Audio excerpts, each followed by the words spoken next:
right, we are ready to go when you are, Chair Cisco. Okay, great. I will call tonight's meeting of the City of Santa Rosa Planning Commission to order and ask for a roll call, please. Let the record reflect that all commissioners are present. Great.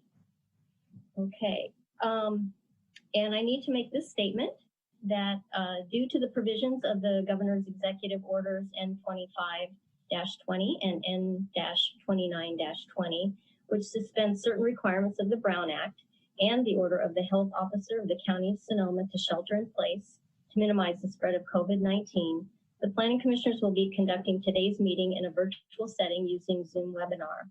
Commissioners and staff are participating from remote locations and or practicing appropriate social distancing.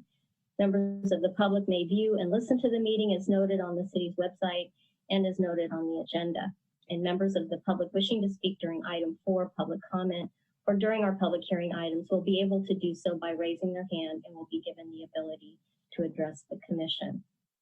Okay, so with that business completed, we will move to, we have 3 sets of minutes tonight to approve. And so the first set is the minutes for our February 27th meeting. Any comments, corrections? Not seeing any on that. So with that, those minutes will stand as printed. Next, we'll move on to our May 28th minutes. Any corrections? Not seeing any on that. Those will stand as printed. And finally, last but not least, our June 11th meeting minutes. Any corrections? Great. So those will stand as printed as well. Okay. So next we will move to item number 4, which is a time for the public to comment on any items that are not listed tonight as a public hearing, items that are of importance to the commission. In order to do that, if you're dialing in by Zoom, you can raise your hand by hitting the raise hand button. If you're dialing in by telephone, you hit *9 to raise your hand. The host will invite you to unmute your microphone and will set a timer. And when the timer, it's 3 minutes each. When the timer is completed, your time to speak will end automatically. So with that, I'll open public comments. And do we have anyone wishing to speak on that?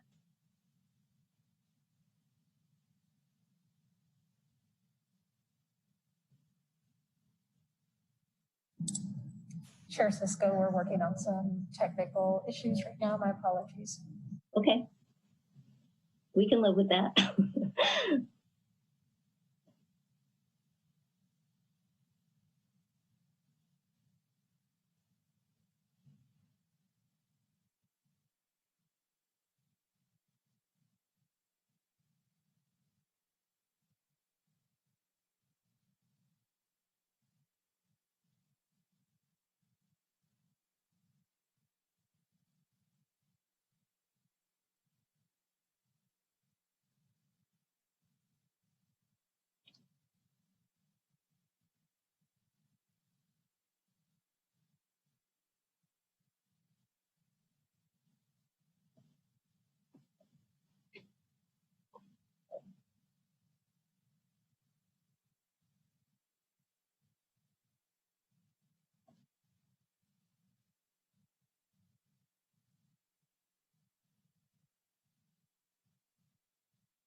Okay.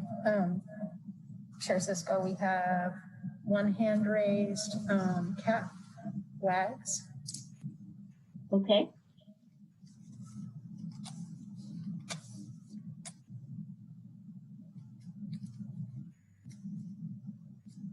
And you can go ahead and make your public comment. Thank you.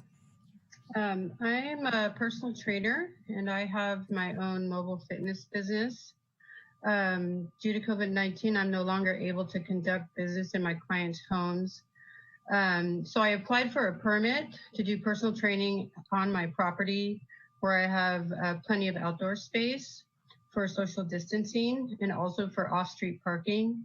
Recently, I applied for a permit and I bought the maps that I needed and was sent an email saying my application was incomplete. So I was told I needed to fill out a new application and that I also had to be ADA compliant.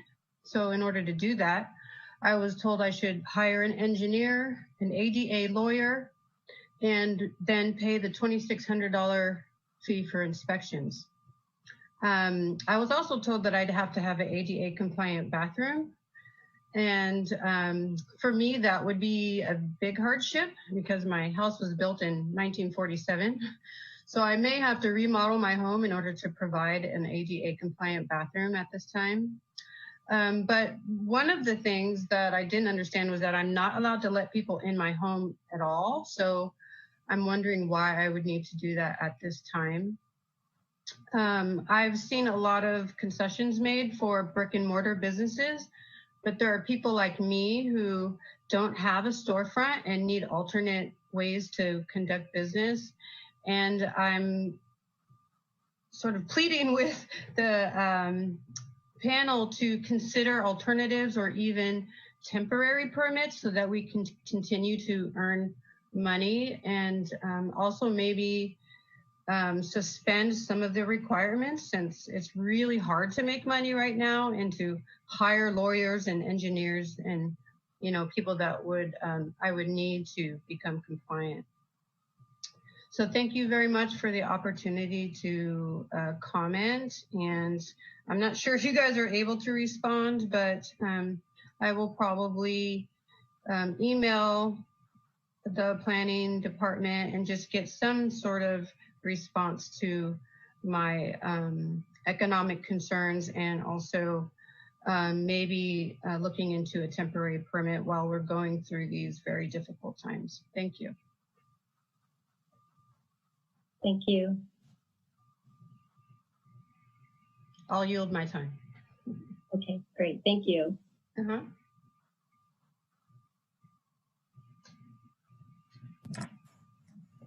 I don't see any other hands raised at this time.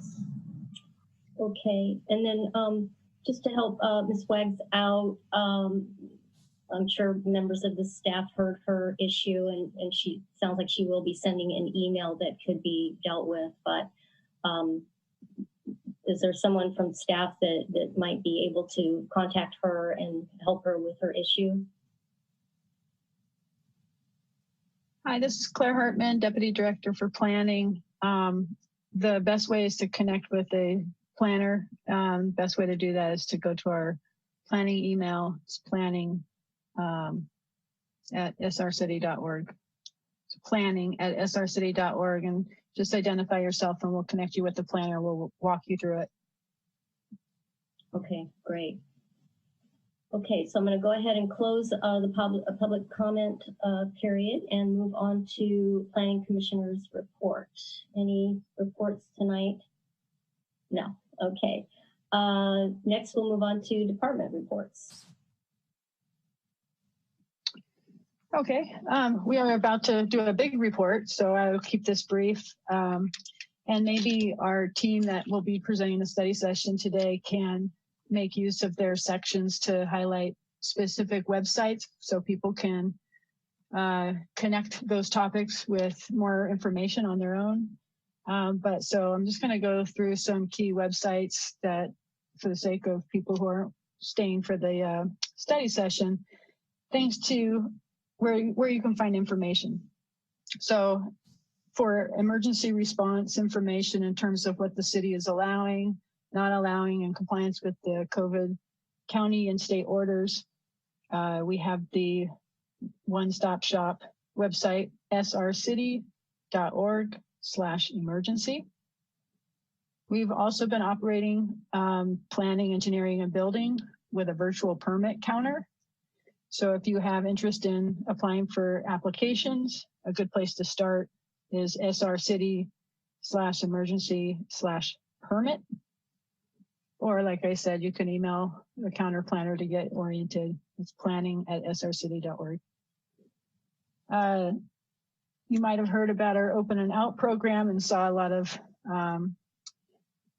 activity in the streets and parking spaces throughout the city. We really want to promote that because we really want to save and support our small businesses, which if they have limitations on indoor dining, then we can certainly support their business continuing with outdoor operations. So it's called Open and Out. And information about that program, which allows for the use of public and private parking spaces. There's directions for what criteria and conditions apply to what, and give you a lot of guidance on that. And that's srcity.org, Open and Out. We have the downtown plan is gearing up to be released for the draft plan and draft EIR for public comment. We're hoping to have it out July 15th. Stay tuned. We're also having public meetings associated with that. We're also interested in hearing from community groups that would like us to present the information.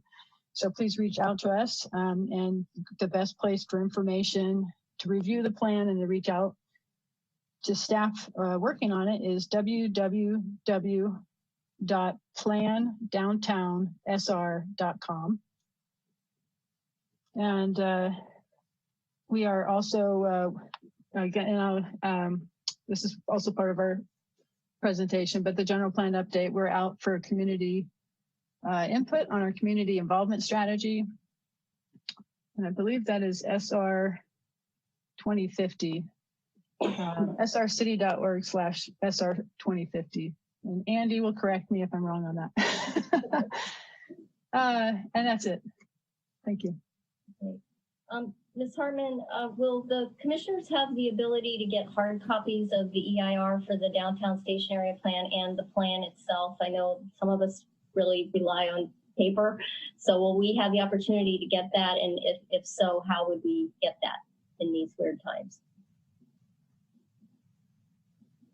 So an email was sent out to Planning Commission as well as our other boards and commissions and committees that will be provided an opportunity to comment on the draft plan. And I know the commission really dives into and will be acting on the EIR and the draft plan much more formally. We'll be collecting comments from other boards and commission or other boards and committees, but the commission will be acting on it. So you are welcome to ask for hard copies and just do that. If you can find that email, there's a contact and a response for that. Okay, great, thanks. Okay, so with that, we will move on to statements of abstention by commissioners. Any abstentions tonight?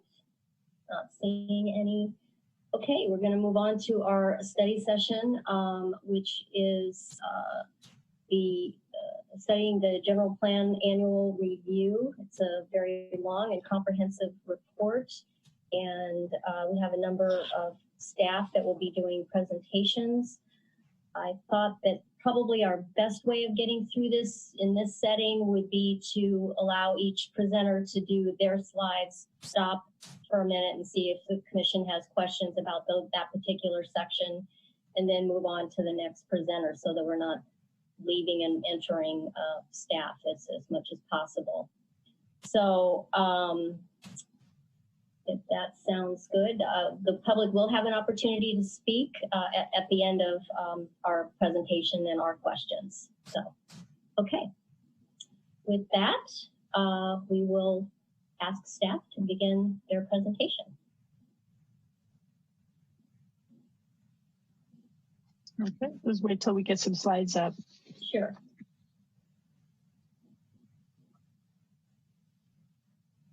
And I meant to remind the public, I'm sure they're becoming aware that we just have to be patient because this does take time to, especially when we're going back and forth between slides or presenters or public comment. It just takes a few extra minutes to get that all set up. So your patience is appreciated.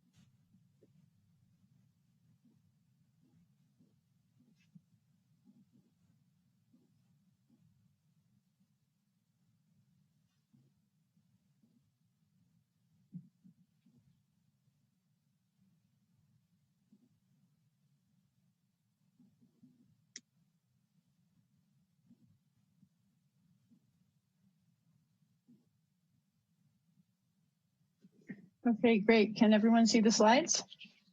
Yes. Okay. Yeah. So, good. Well, you're the only one that can speak. Good afternoon. Good afternoon, everyone. Chair Cisco, Vice Chair Weeks, and members of the commission. We are pleased to present the annual general plan review presentation. Normally, this is occurring in a study session that happens in March, or at least by April. As you know, Kincaid fire, followed by COVID emergency, has caused a delay in us getting to you. But I do want to say that this is a really important progress report for the city. We provide it to the city council as well, but we wanted to give the commission an opportunity to review it in detail, ask questions, and move it along. So the focus of the study session is on our progress with the general plan, and it's an annual progress report. So the focus is on 2019 numbers. Like I said, I realize we're here in July, so keep that in mind that what we're presenting is a point in time. As we can and as it's relevant, we'll add in any updates, but really the focus of this is going to be on the 2019 presentation. We also like to do this in advance of the city council goal setting, which also is delayed. They'll be doing their goal setting August 4th. So in addition to a complete, really high level overview of the general plan progress in the year 2019, we will drill down on some key implementation elements. And these are elements that we've pulled up for more specificity because they coincide with the city council goals for 2019. And so we'll drill down on housing, homelessness, downtown, and climate. Next slide. So we have a lot to cover. We've invited several presenters to join us tonight. And we also have many staff on standby for any questions that could come up on any of the elements. So we have several presenters, you can see them on the screen. And like Chair Cisco has suggested, we can stop at each of these sections, get questions answered, and then move through the presentation in that way. What's not noted here is Amy Lyle will also be speaking on economic vitality, and she will also be wrapping up the presentation at the end. So I just want to, because they're not listed here, they're definitely here virtually and on standby in support and available for public questions or commission questions. And that includes Colin Close. He's our Senior Water Resource Planner. We also have Scott Moon, Division Chief Fire Marshal, Yuri Colson, Transit Planner, Gabe Osborne, Deputy Director for Engineering Development Services, Tara Thompson, she's our Arts and Culture Manager, Peter Martin, Deputy Director for Water and Engineering for Water, and Jen Santos, Deputy Director for Parks, and also Nancy Adams, Transportation Planner. Next slide.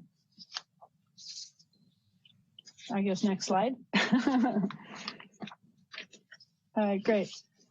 So here we have the number of permits issued, residential permits issued. I'm going to focus on housing. And I wanted you to see sort of the trends from 2012 to 2019. So you can see how we've been moving forward. One thing to note is the reason why we track permits issued versus permits constructed. I know we do have the interest in permits constructed, which is why we put that on our dashboard on our city's website, because those are, where people can actually see them going up and they have questions. So we put that information up there. But the state to date has wanted us to demonstrate progress in terms of building permit issue.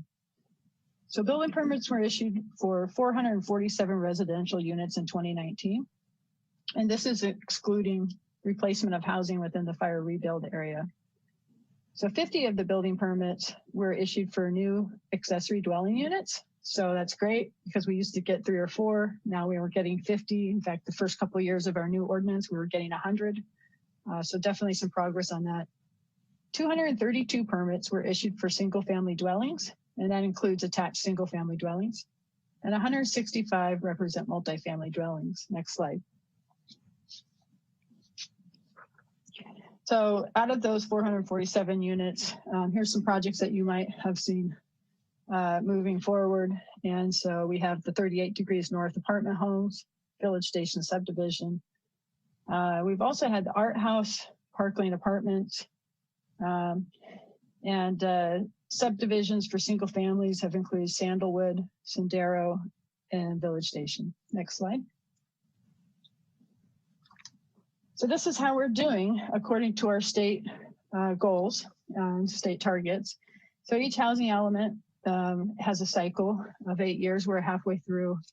And this chart shows that not only is it a numeric target of how many you should achieve based on our housing needs, but in what income categories do we have these needs?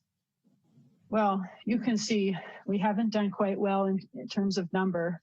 And we've obviously in the last few years have had some hurdles, but we've also had a lot of successes, and we'll be going through that. So let's see, 2019 numbers. I wanted to go over for the income categories.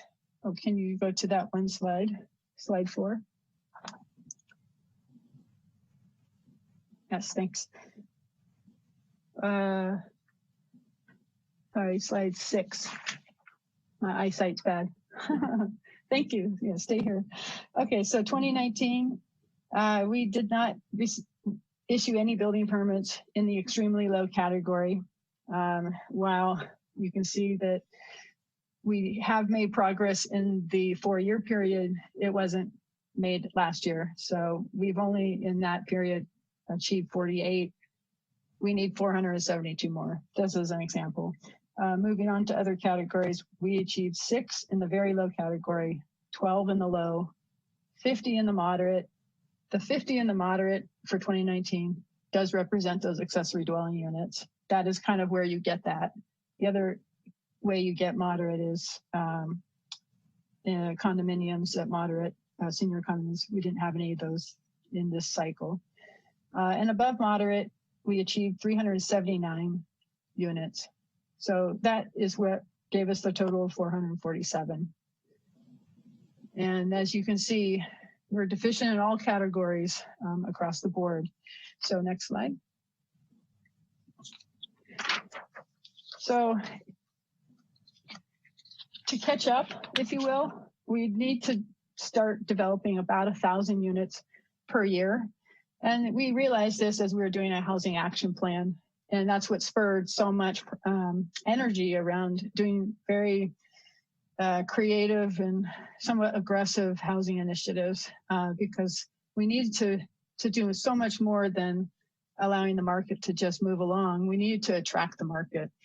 And so, again, moving forward, if we've only done up to in the 400, upper 300s and low 400s, we really need to sort of catch up. What's not shown here is the 3,000 housing units of existing stock that we lost with the Tubbs fire. So while we are needing to really ramp up and do 1,000 per year, we, in addition, are trying to rebuild what we lost. And we are doing really good in that regard because a lot of our energy and, frankly, resources in the community, labor, financing is going into the rebuild, which is great. We've had a lot of success in the rebuild, but it's definitely a competitor for the rest of the market. So next slide. So it'd be a great problem to have 1,000 units per year on top of the rebuild that we've been doing. But we don't have that problem. What we have is a growth management ordinance that actually wouldn't even allow us to do 1,000 units per year. Our ordinance was written some time ago, and it's quite restrictive, actually. It only allows 800 in each year, and it's very specific about what types and how many each individual project can actually do. So sometimes a project needs to do it in phases because of the way the growth management ordinance is written. So we issued 447 last year. We didn't come close to the max, but one thing we know we'll need to do if we continue on with our targets of actually meeting the need for the city now and in the future, then we'll need to reevaluate the growth management ordinance. One of the things that we'll be doing is you'll hear about our SB2 grants, but we will also take advantage of other comprehensive reviews like the downtown plan coming up or the general plan update to take a look at this ordinance and see what needs to be amended. So that concludes this section of the presentation. We can do questions. Okay. When I can see the commissioners to know if they have questions, I will ask them.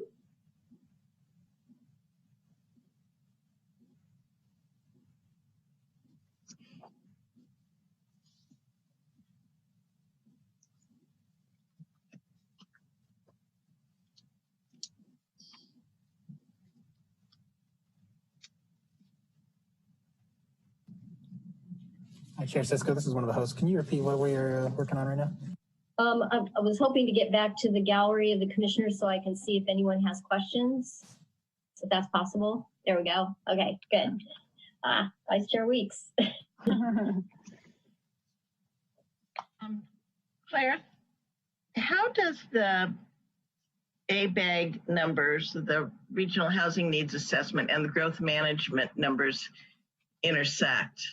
I mean, if you met the needs, the regional housing needs, you'd exceed the growth management numbers, right? So how does that all play together, or is it a moot point because we're not going to meet the regional housing needs? That makes sense. Yeah, it does. And my guess is ABAG doesn't give us any leeway for having a growth management ordinance. Yeah. Yes, that's a nice way to say that. Something, just call my name out. I'm sorry, that's someone speaking. Yeah, so they aren't directly correlated because we have local control for the pace of development, and the state housing, they don't wait for us.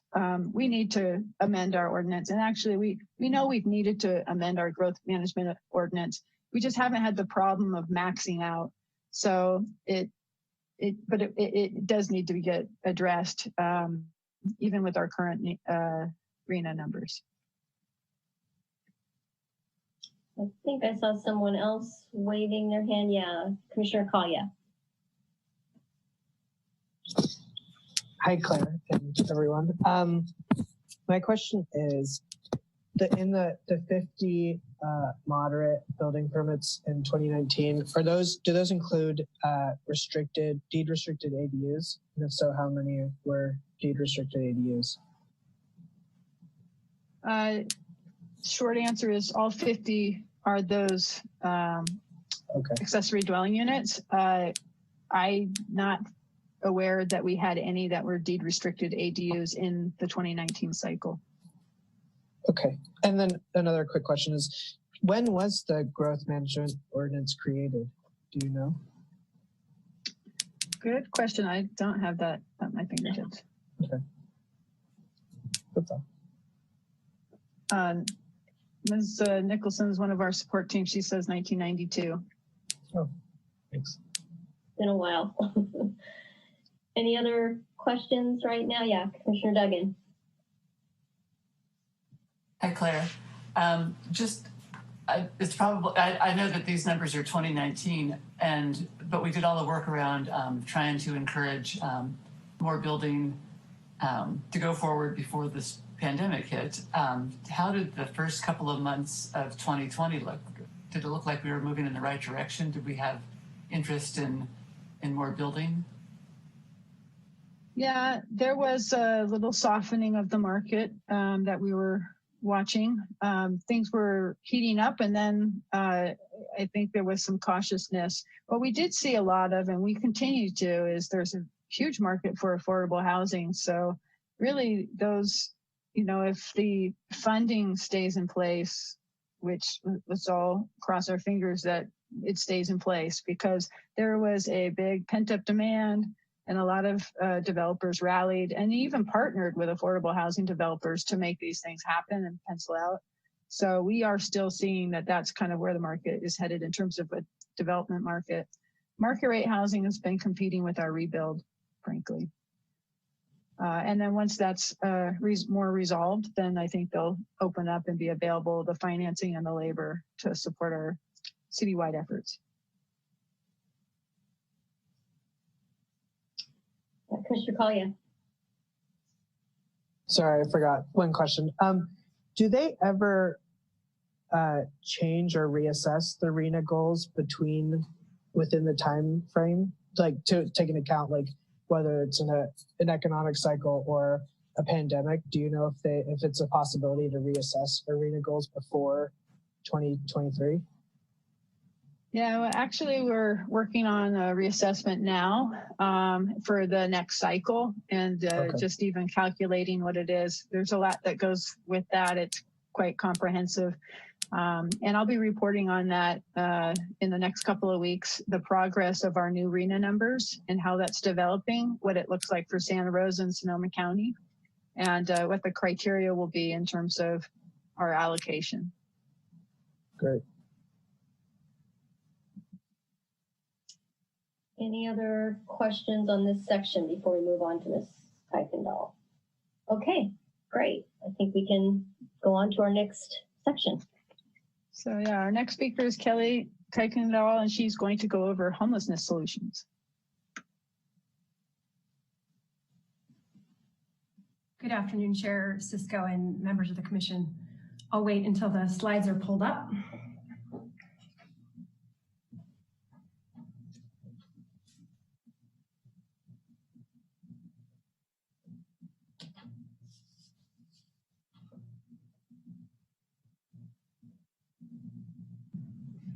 Kelly, if this is not the slide you want, please let us know if we need to advance the slides. Yeah, please advance the slide. I need slide 10.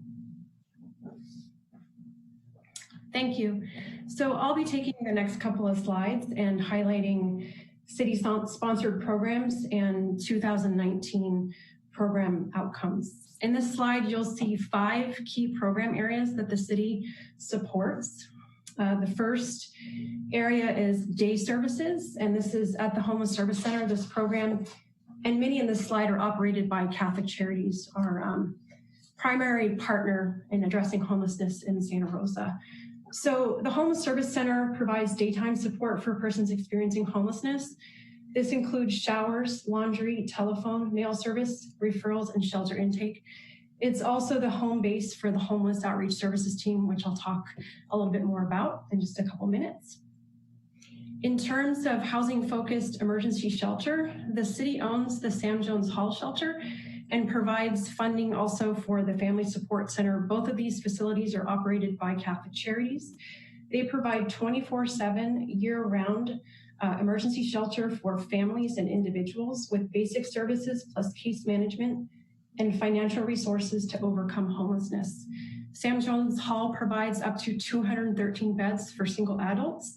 The Family Support Center provides up to 138 beds for families.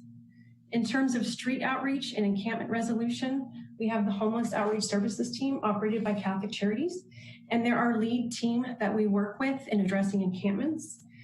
We have the Homeless Encampment Assistance Program. This is a multidisciplinary team comprised of staff from across the city and our outreach provider, the Homeless Outreach Services team. HEAP is our city's operational team.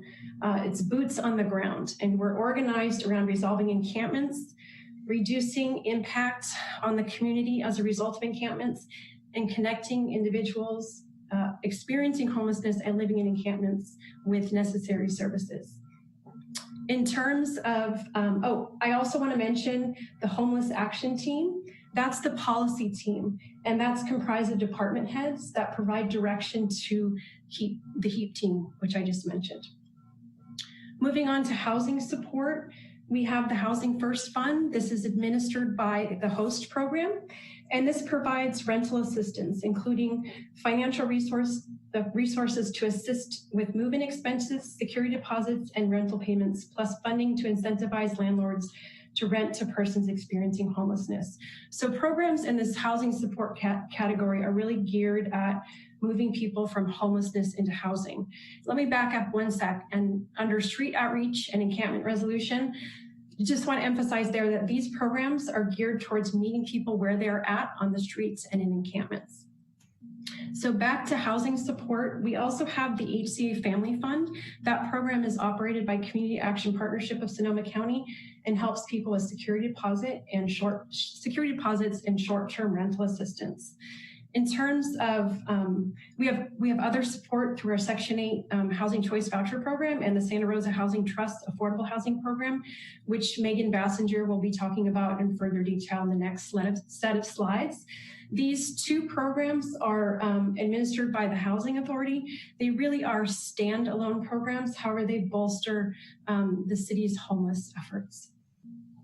Moving on to the last category, community-based solutions, we have the Community Homeless Assistance Program, and this allows services to be established on property zoned for commercial and assembly uses, including safe parking with access to sanitary facilities. Next slide, please. So this slide covers our 2018-2019 outcomes for the city's homeless services programs. And as you can see here, in 2018-2019, the city's programs served over 3,000 individuals. 1,800 were sheltered through our programs. And most importantly, a metric that we track closely is 300 individuals were housed. You have a graphic here that shows Housing First as permanent housing and support. And the city has a Housing First strategy, which aligns with federal, state, and local homelessness policy, through the continuum of care known as Home Sonoma County. Housing First is a services approach which prioritizes the provision of permanent housing with supportive services as the primary strategy for ending homelessness. I just want to emphasize this does not mean housing only. As you saw in the previous slide, we have a variety of services and programs. However, it does direct that all programs within a system of care should be focused on solutions that end a person's homelessness. So this concludes my very brief presentation. I'd be happy to take any questions that you might have. I do want to point out that we have a lot of great information available on our website. General information can be found at srcity.org/homeless.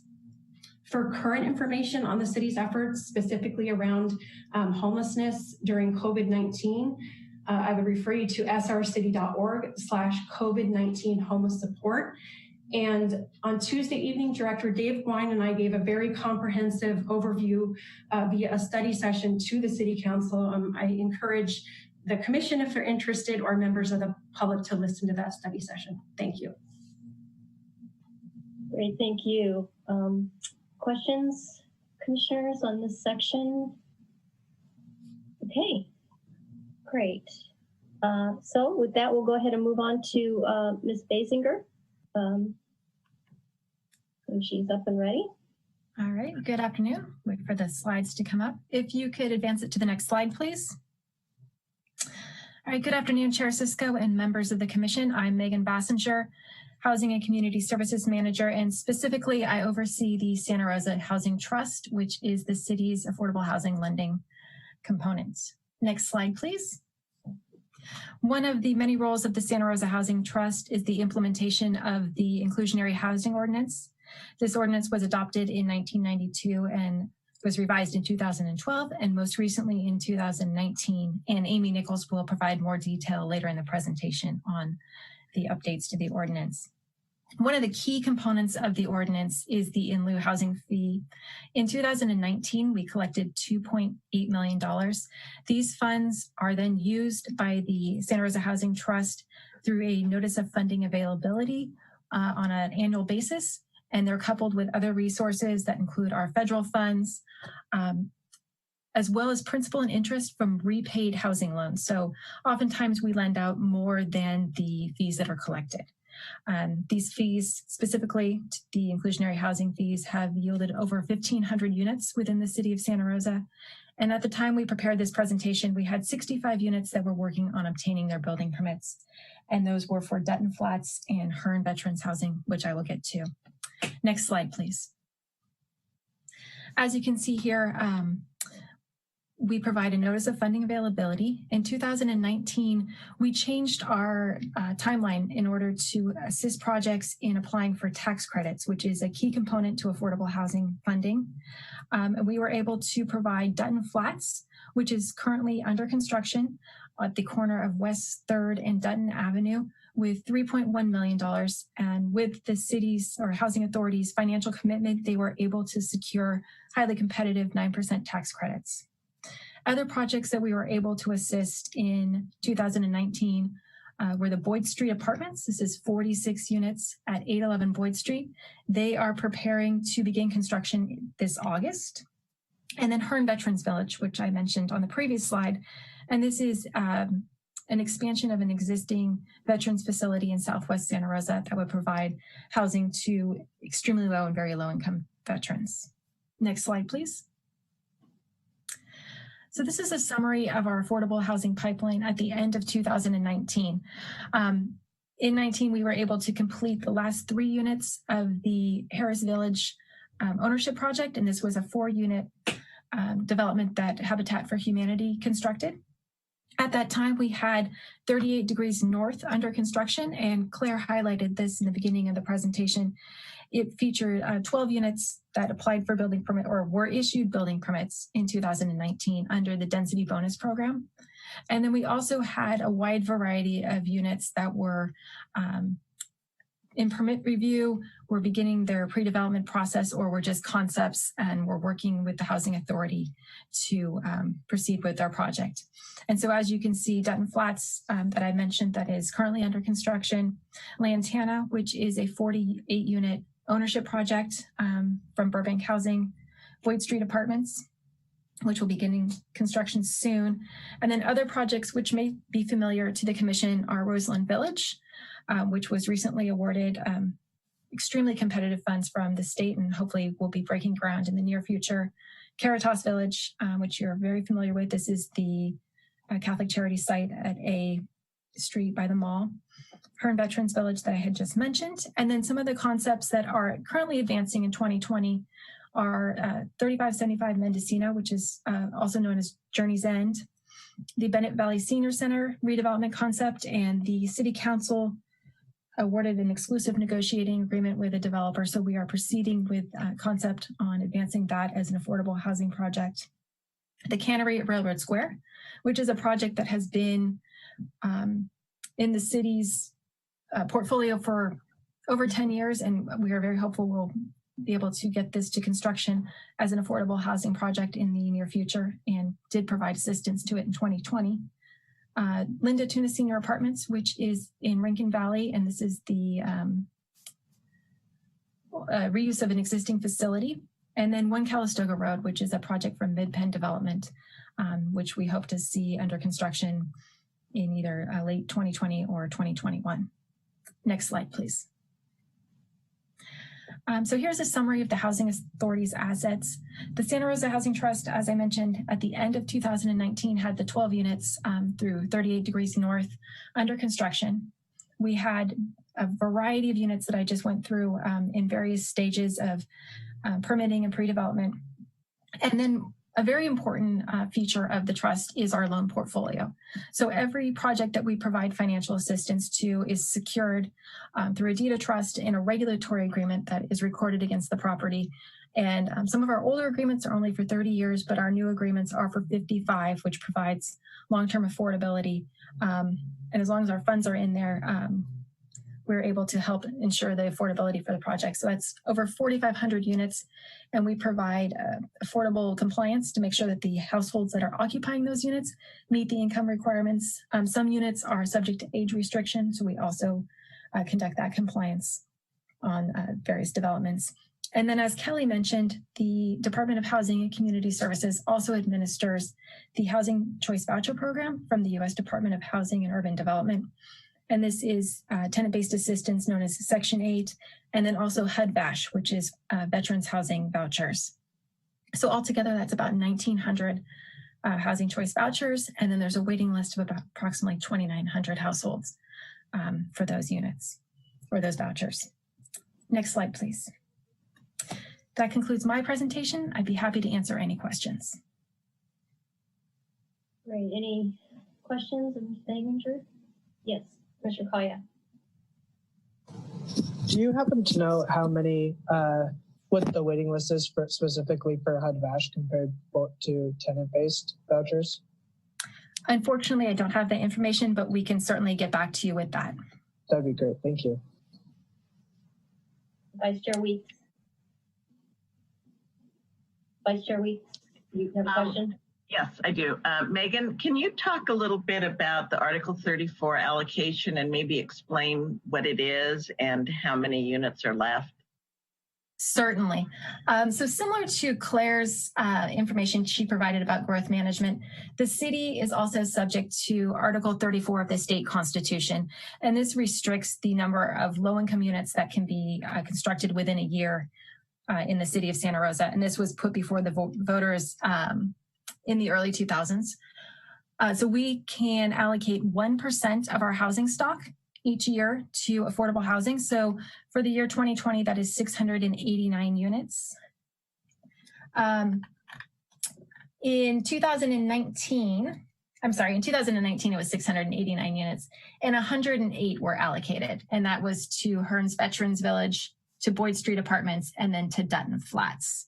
In 2020, because of an increase in tax credits that are available on the state level, we've had many requests for the allocation of Article 34 units, and we have about 60 left to allocate this fiscal year.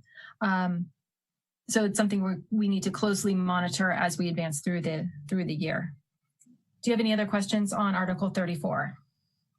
No, I don't. Thank you for that. You're welcome. Any other questions, commissioners, before we move on? Okay, great. Thank you. And I believe we go to Amy Nicholson.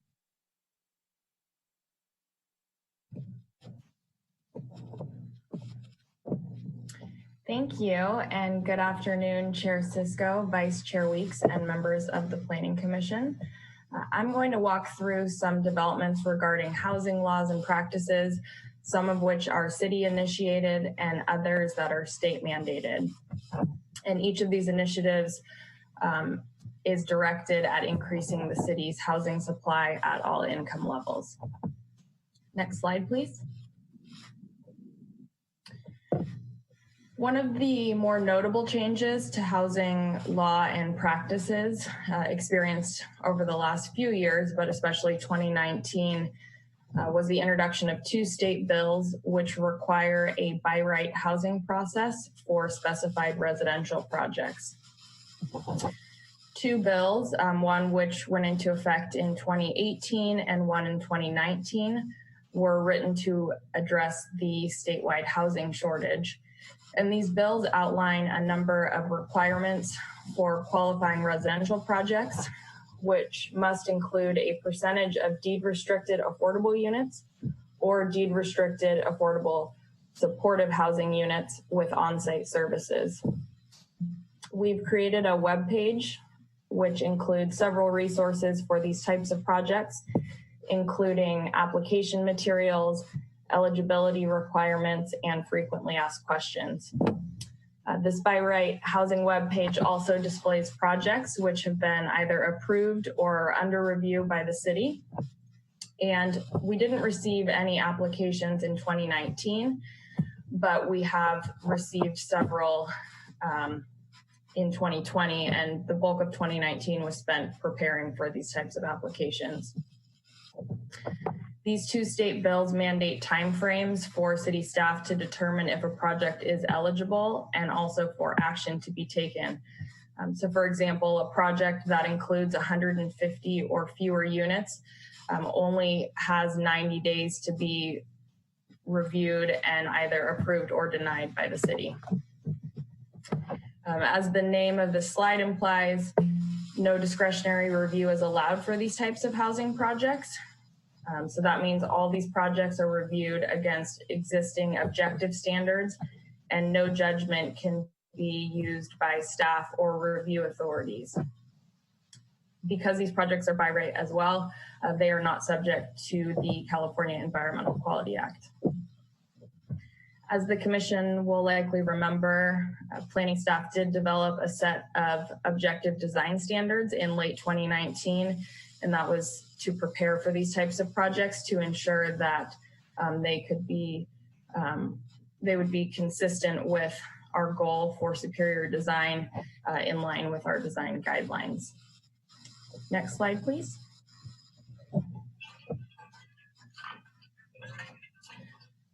The inclusionary housing ordinance was adopted by the City Council in 2019 following a study session with the Planning Commission, and Megan previously spoke to that. This ordinance is intended to increase the number of affordable housing units available within the city, and it does so by allowing for residential projects to pay an in lieu fee to provide units on site, and it also allows for alternative compliance, which can include the conversion of existing market rate units to affordable units or the preservation of existing affordable units.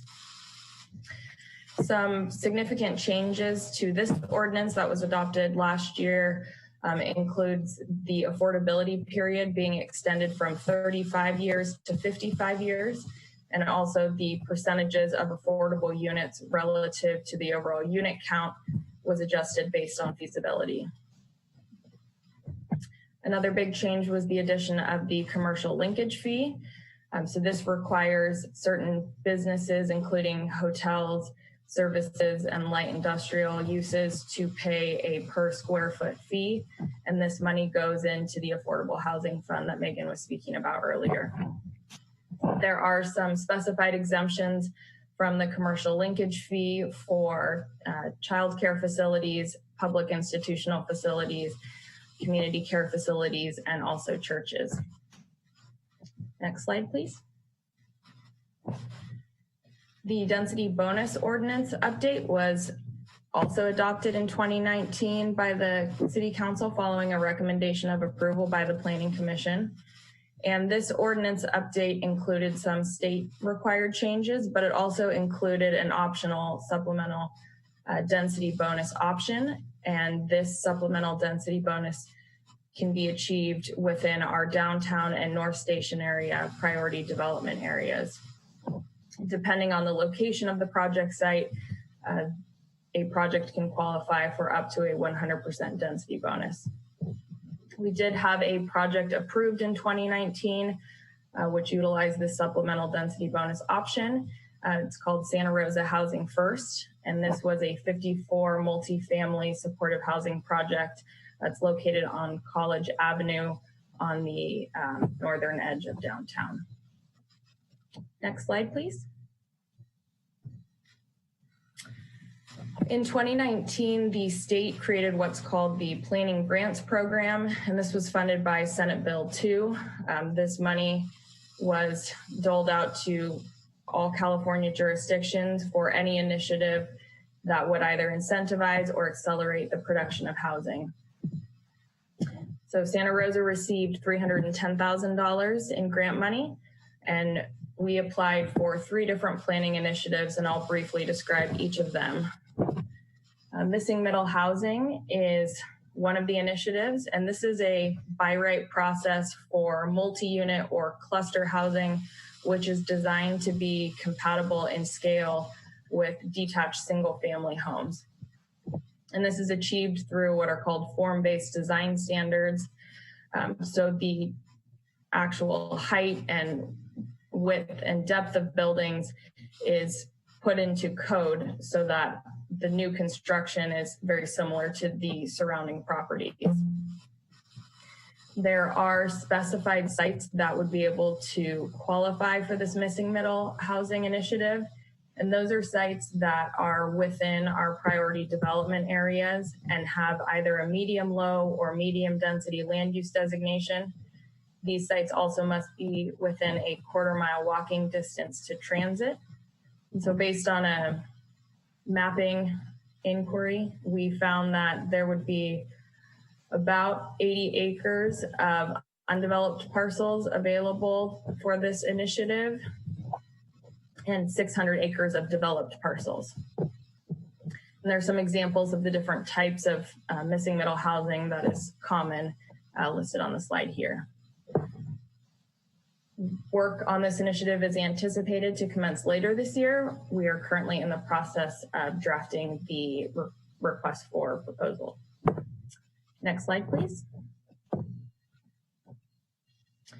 The planning grant program will also cover a historic resource evaluation for the downtown station area specific plan area. And the downtown station area specific plan addresses transitions between new development, which is anticipated to be more dense, and those preservation districts within the downtown plan, which are primarily of lower density. But the plan itself does not have a historic resource evaluation, which looks at each of the properties to determine if there is any historic significance.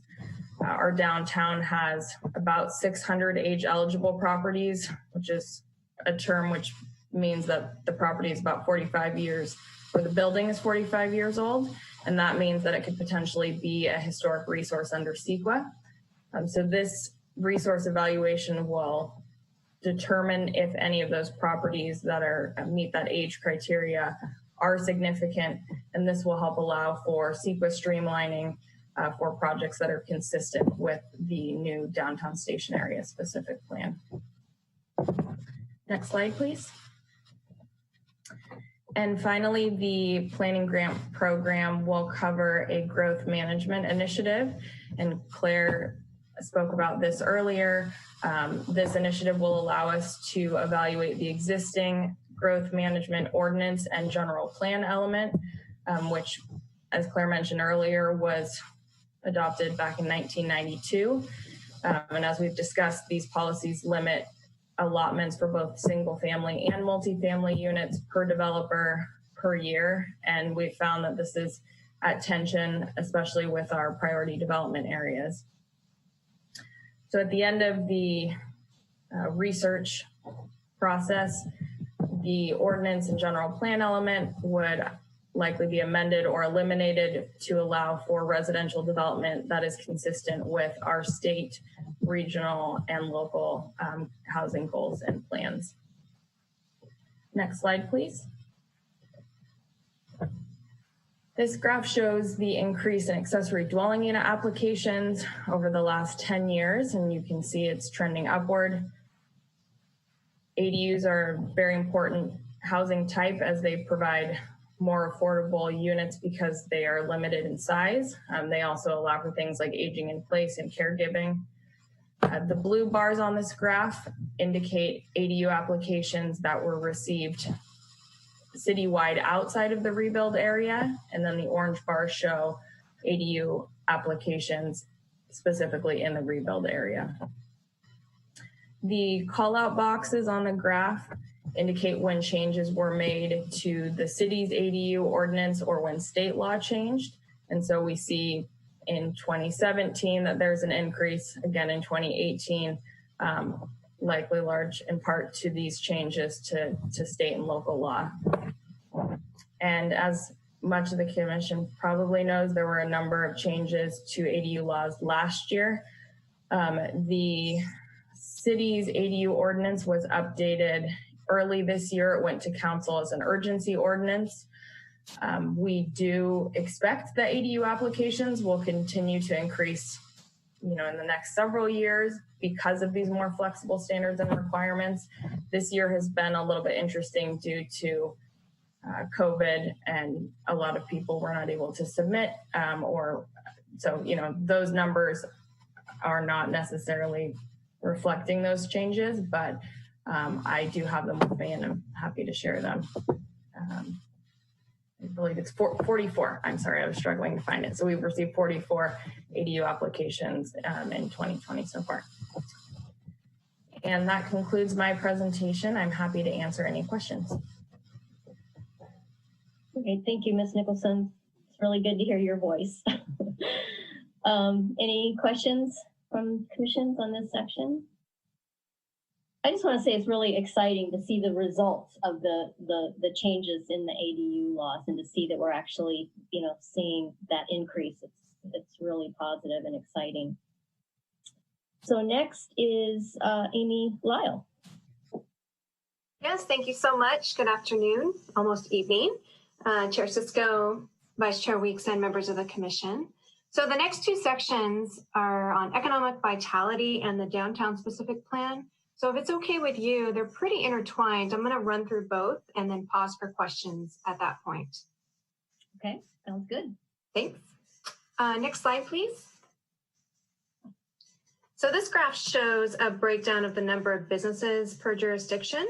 And it's probably no surprise that Santa Rosa has the largest share among incorporated jurisdictions. A primary goal of the city is to retain these businesses and attract new ones. We implement a variety of strategies to cultivate economic opportunity. And these include providing businesses and workforce resources, guidance through permitting processes, establishing partnerships with emergent industries, and then also creating innovative advertising campaigns to attract certain industries or heighten interest in certain areas such as the downtown. So the biggest highlights of 2019 include the establishment of the minimum wage policy. And there was also a feasibility analysis completed that explored public and private partnerships. And this is in addition to the ongoing work that our economic development team does with one-on-one support for businesses and applicants, requests for information, and just partnership building throughout the community. Next slide, please. So an indicator of economic vitality are the regional vacancy rates. These are a few years old as far as the data, but they're still somewhat accurate, pre-COVID anyway. So Santa Rosa's industrial vacancy rate averaged around 5% in 2016. That's actually right on the cusp of when the cannabis industry started blooming in the county. And so I know that did dip down to about 1% at one point, but we can provide some more accurate data on that in 2020 as we go on. And the office vacancy rate averaged around 13%, and that rate does tend to fluctuate because of the flexibility in how and where employees can work. And then the retail rate averaged around 3%. Next slide, please. So this slide shows the breakdown of employment by industry, and it really portrays the type of work that city residents are engaged in. And this helps us understand what types of local jobs are available or which types of local jobs need support. So of course, this is all pre-COVID, but it does provide a great context for discussions leading into our general plan update and then into our specific plans. So next slide, and then next slide. Thank you. So speaking of specific plans, as you know, we're in the midst of updating our downtown stationary specific plan. This effort closely aligns with our economic vitality efforts to help encourage businesses within our downtown core. And it's a natural alignment with removing barriers to housing construction, providing incentives where possible, and then throughout this whole area, really creating a more multimodal connectivity to support all of the uses. So in a way, we're trying to create enough structure to encourage a really rich job housing balance with cultural and economic opportunity without being so prescriptive that we inhibit the very development we're trying to attract. So it's a very delicate balance. And most of our specific planning efforts did occur in the 2019 calendar year, although I will be providing an update on where we are now and the schedule going forward. But this slide right here shows the boundaries of the station area plan. And so it does include the Railroad Square, Smart Station area, and then the downtown core. And the areas outlined in red are identified as having the most opportunity for change or for development.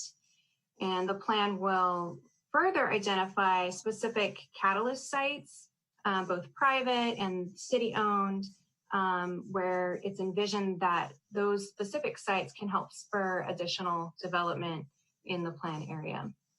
Next slide, please.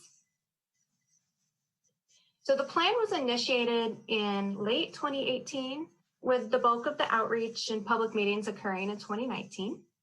So a series of alternatives were analyzed, and a lot of that work, it all concluded with the City Council in December when we touched base to just discuss the preferred scenario that we heard from the public and from our technical advisory committee. And since that time, staff and the consultant team have been drafting the plan and the environmental impact report. So you may have received my emailed update this week, but we are planning on releasing the plan and the EIR next Wednesday on the 15th. And on Wednesday, we will also be having a virtual open house. So because of the virtual environment, we have had to pivot quite a bit on our outreach plan. So over the next month and a half, we will be doing a variety of different outreach efforts to target specific historic neighborhoods, communities, a lot of the business organizations. And although we can't hold meetings in person, we're doing absolutely everything we can to get really effective engagement, provide information, and get as much feedback as we can. So we will have one virtual meeting entirely in Spanish, and we'll be trying to infiltrate as many standing meetings as we can as far as various organizations and standing city committees as possible. So would love any input on or ideas if you have any on additional outreach that you would like to see.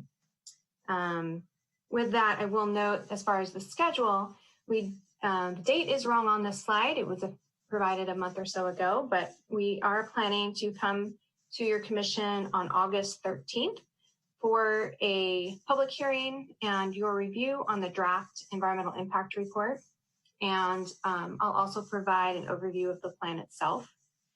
And then moving from that point, we will take a pause to respond to all the comments that we receive on the environmental impact report. And then it will come back to your commission. Right now we're targeting September 24th for your review of the plan and the final EIR and a request for a final recommendation to City Council. So as far as timing, we are anticipating City Council early October, and we hope one City Council meeting, but it could be potentially two.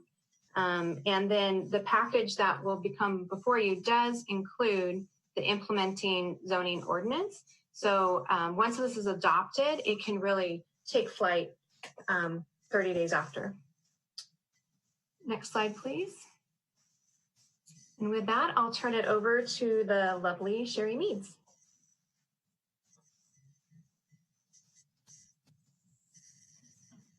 Actually, I'll pause for questions. Great, thanks.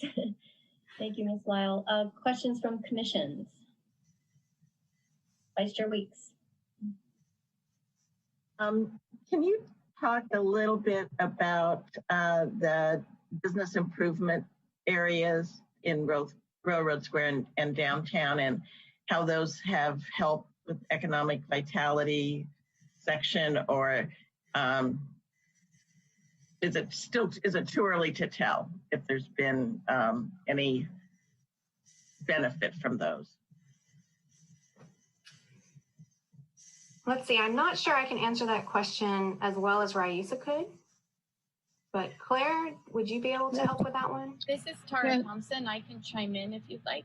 Oh, thank you. Hi, Chair Cisco and Planning Commissioners. I can add just a little bit from what I know, being in the Economic Development Division and working closely with Rosa and Raphael.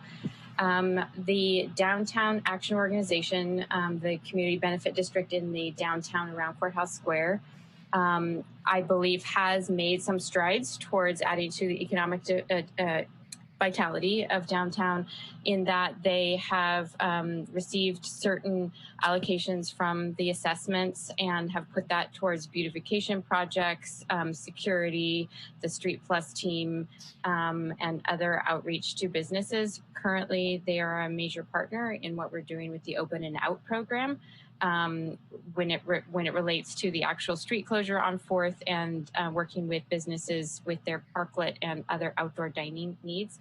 For Railroad Square, I know Raphael is working very hard to get them up and running, but I believe it is a little too early to tell on that side of downtown in terms of what the kind of outcomes will be. So we'll wait and see, but that's what I could add so far for today. Thank you, that's fine. I was just curious. Thank you. Any other questions? Okay, not seeing any. I guess just an obvious comment that the COVID issue has drastically changed, all of those charts, at least for these months of 2020. And I guess I just wonder, how might that information be captured? I assume it's being captured for the benefit of the council, but being captured, and will that information have any influence on how we look at land use categories in our downtown station area plan? I don't expect you to have a ready answer for that. That's just that's what's on my mind. So, yeah. Okay, so with that, we'll go ahead and move on to sharing needs for transportation. Good afternoon, Chair Cisco, Vice Chair Weeks, and members of the Commission. Next slide, please. The transportation element contains goals and policies that relate to the city's transportation system, including streets and highways, transit, and bicycle and ped facilities. The transportation element was implemented in a few notable ways in 2019. In March 2019, the City Council adopted Plan Update 2018 as an update to the city's bike and ped master plan. And as the slide highlights, several new bicycle and pedestrian projects were completed, including Class 2 bike lanes on 3rd Street and Cleveland Avenue, and the installation of a high-intensity activated crosswalk in front of the Santa Rosa Junior College, among others. There are a few transit highlights on the slide that you can see. Fiscal year 2018 to 2019 saw city bus ridership increase 1.8 million from 1.76 million during the prior fiscal year. In 2019, the city incorporated 10 electric diesel hybrids into the city bus fleet and received grants for 4 battery electric buses. Next slide, please. The public services and facilities element provides a plan for a variety of public service needs, including parks and recreation, police services, fire protection, water supply and conservation, sewer and solid waste, and stormwater management.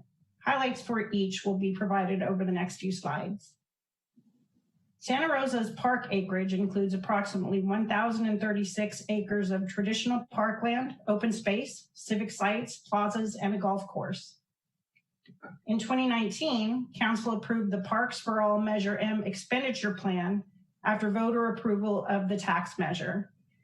The tax is estimated to provide the city with approximately $1.9 million annually for 10 years. A project to retrofit all community and neighborhood parks to better accommodate persons with disabilities continued throughout 2019 and includes the construction of the Howard Park Accessible Parkway. The project was moderately delayed due to COVID and remains under construction. Council approved a master plan for the Kiwanis Springs Community Park Master Plan, and construction of the park will begin as funding becomes available.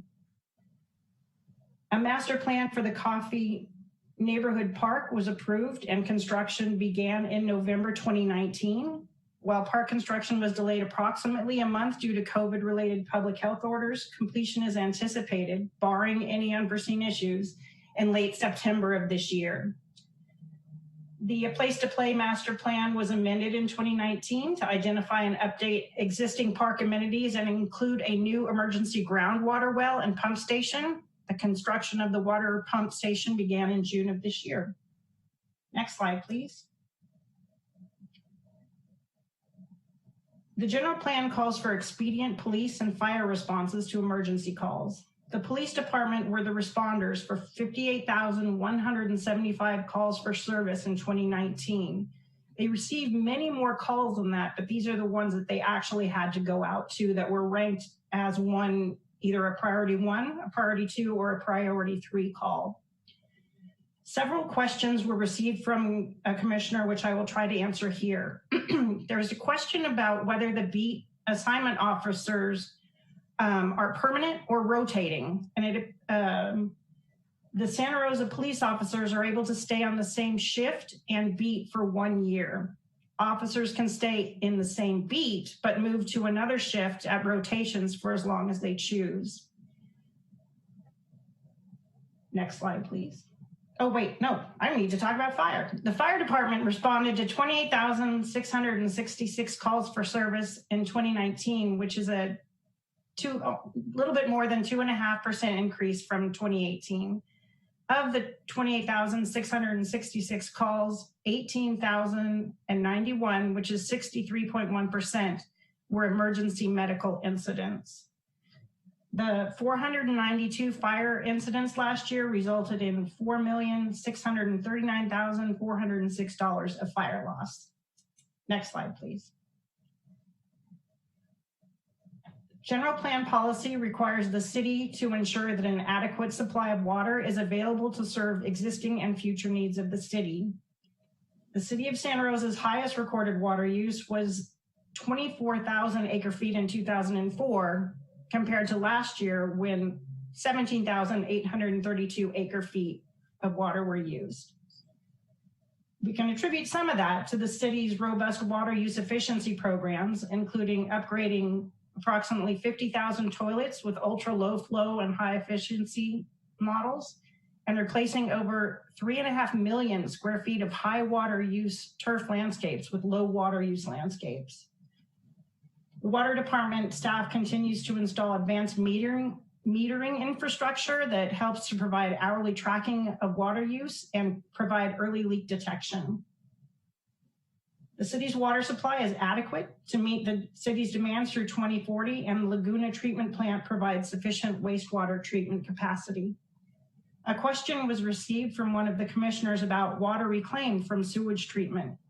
And reclaimed water is treated to very high levels and beneficially reused on average about 98% per year. And most years it's even 100%.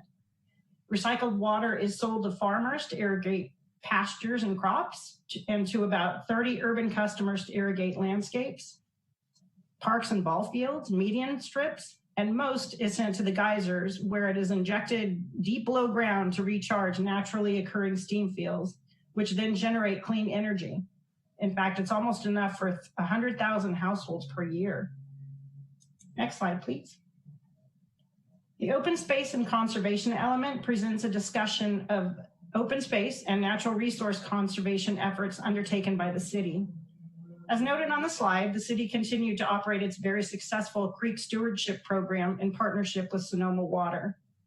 And the citywide creek master plan will be implemented through phase 2 of Colgan Creek restoration, which received final plan approval and permitting in 2019. Next slide, please. The art and culture element recognizes that art and culture pay important economic, educational, and social dividends for the city.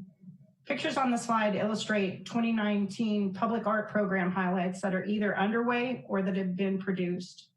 These include Fire Response Round 2 temporary public art projects, which is a second round of projects to support temporary art installations that address the 2017 wildfires. The first round of funding supported 4 temporary projects between October 18 and April 2019. The second round of funding was awarded to 5 projects, 2 of which are pictured on the left hand of the slide. The City of Santa Rosa Art and Public Places Committee approved the final design for the Coffee Neighborhood Park public art project, as shown on the left side of the slide. And the Imagine Art in Old Courthouse Square public art project is currently underway with a call for artists issued in 2019. The public art program performs lots of repairs and maintenance on murals, sculptures, mosaics, and art benches. And in 2019, 5 priority items were repaired. A question was received from one of the commissioners about the public art program strategic planning timeline. And the strategic planning process is continuing with a slightly different approach to address the immediate needs in our COVID-19 environment. A crisis response team has been created to inform and evaluate a needs assessment and make recommendations for supporting recovery of arts and culture in Santa Rosa. The group is a smaller working team of staff and community members separate from the Strategic Plan Steering Committee, which will resume work once the crisis team completes their work. The project timeline has been delayed due to COVID-19. It is now anticipated that the planning process will continue through the summer and that a draft plan will be available in early fall. Next slide, please. The noise and safety element presents an overview of the environmental and man-made hazards affecting Santa Rosa.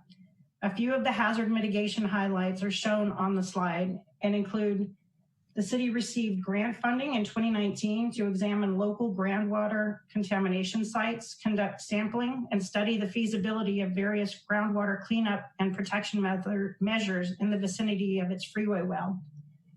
The water department is in the FEMA grant application process to construct an earthen berm around the Laguna treatment plant to prevent flooding. And hazard mitigation grant program applications have been approved to retrofit approximately 175 traffic signals with battery backup systems in the event of a power outage, and also to restabilize the landscape adjacent to Fountain Grove Parkway.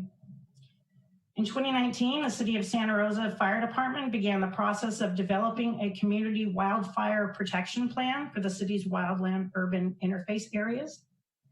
An emergency operations center training and exercises continued to focus on situational awareness and common operating procedures. The OC was activated for approximately 20 days in 2019 for public safety power shutoff events, as well as the Kincaid fire incident. Next slide, please. The historic preservation element establishes goals and policies for identifying and preserving significant historic resources. Landmark alteration permits are required for exterior alterations to designated landmarks and for buildings within historic preservation districts, with few exceptions. There were 25 landmark alteration permit applications submitted in 2019. These permits allow for new construction to be reviewed for compatibility with the existing home and/or historic neighborhood. And on the right side, the youth and family element affirms that the health, safety, welfare, and development of youth and families are a high priority for Santa Rosa. Santa Rosa's Violence Prevention Partnership, known as the Partnership, is a collaborative effort to prevent violence in our community and provide support for our youth and families. In 2019, they continued to host events and provide support and resources, including the 3rd annual Parent Engagement Month in April and the 2nd annual Gang Prevention Awareness Month in September. General plan policy calls for the placement of police officers at middle and high schools to positively interact with students.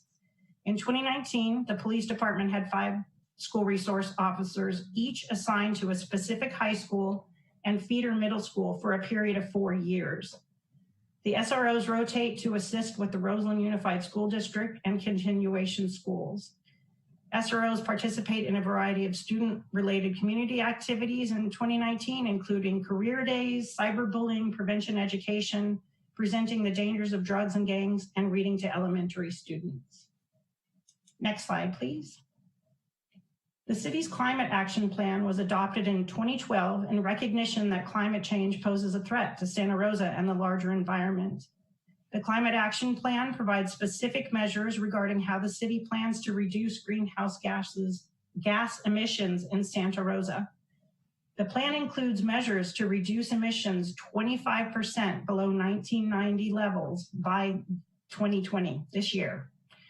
The most recent Climate Protection Authority greenhouse gas inventory indicates that Sonoma County 2018 emissions, which greenhouse gas emissions are a lagging indicator. So 2018 is the most recent data we have, and we're at 13% of 1990 levels. So we have a ways to go.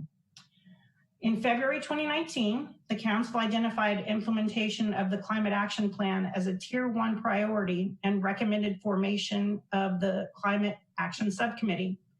The subcommittee was successful last year in moving forward several initiatives, including the switch to evergreen service with Sonoma Clean Power, which is actually included in the fiscal year budget this year, the adoption of an all-electric reach code, and the zero waste master plan. During 2019, there were renewable energy projects at the Laguna Treatment Plant that generate solar photovoltaic while combining heat and power engines generated electricity from digester gas to help offset the greenhouse gas created by moving water. And there are other highlights shown on the slide. That concludes my portion of the presentation. I'm happy to answer any questions, and I have several subject matter expert staff members on the call also. Great. Questions from the commission on these elements? No? Okay. All right. Well, thank you, Ms. Meads. Vice Chair, we do signaling. Oh, didn't see it. I looked down. Okay, Vice Chair. Sorry, of course I have to comment. I just wanted to, I don't have a comment, I have a thank you to Sherry for answering all the questions that I sent her. And so thank you, Sherry. You're very, very welcome. Great, thanks. Okay, so now we're going to move on to Andy Gustafson on our general plan update plans. Thank you very much. And this is Andy Gustafson, and I'm the project manager working with city staff, departments, and consultants on the general plan update. So this evening, Chair Cisco, Vice Chair Weeks, and members of the commission, I just would like to briefly go through what we accomplished in 2019 and also touch on what we've been able to do in 2020. Next slide, please. In 2019, we started the project by hosting a series of meetings which we called community conversations to understand what matters most to residents. We had 8 meetings, including one Spanish language meeting throughout various cities in the various neighborhoods in the city. And we had also issued a survey that had about 500 respondents. And what we learned from the meetings and the surveys is that housing was a major issue residents felt mattered most to the future of Santa Rosa. 73% shared that opinion. And then after that, pretty closely ranked came environmental protection, climate change, as well as neighborhood character and community development at 49 and 48%.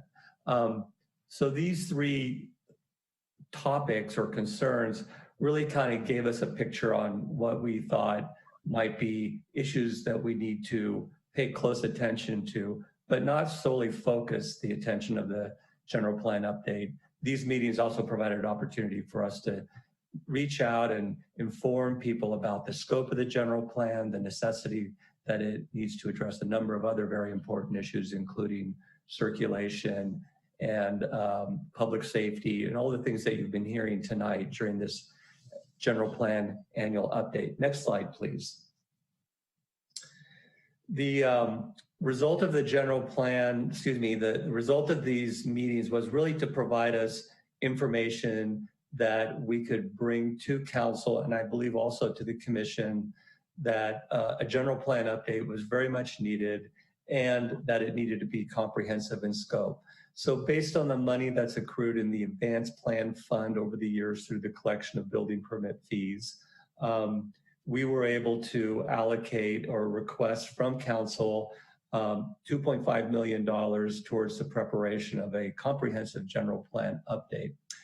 In addition, we also sought a grant for healthy city policy development and expanded public engagement through Kaiser Permanente. Kaiser Permanente had a program where they really wanted to fund an innovative approach where healthy city policy can be deeply integrated into land use, transportation, community development, all the issues that we need to touch in the general plan, as well as foster civic engagement that would reach sections of our community and our neighborhoods that traditionally do not participate in the public planning process or get engaged in the civic activities.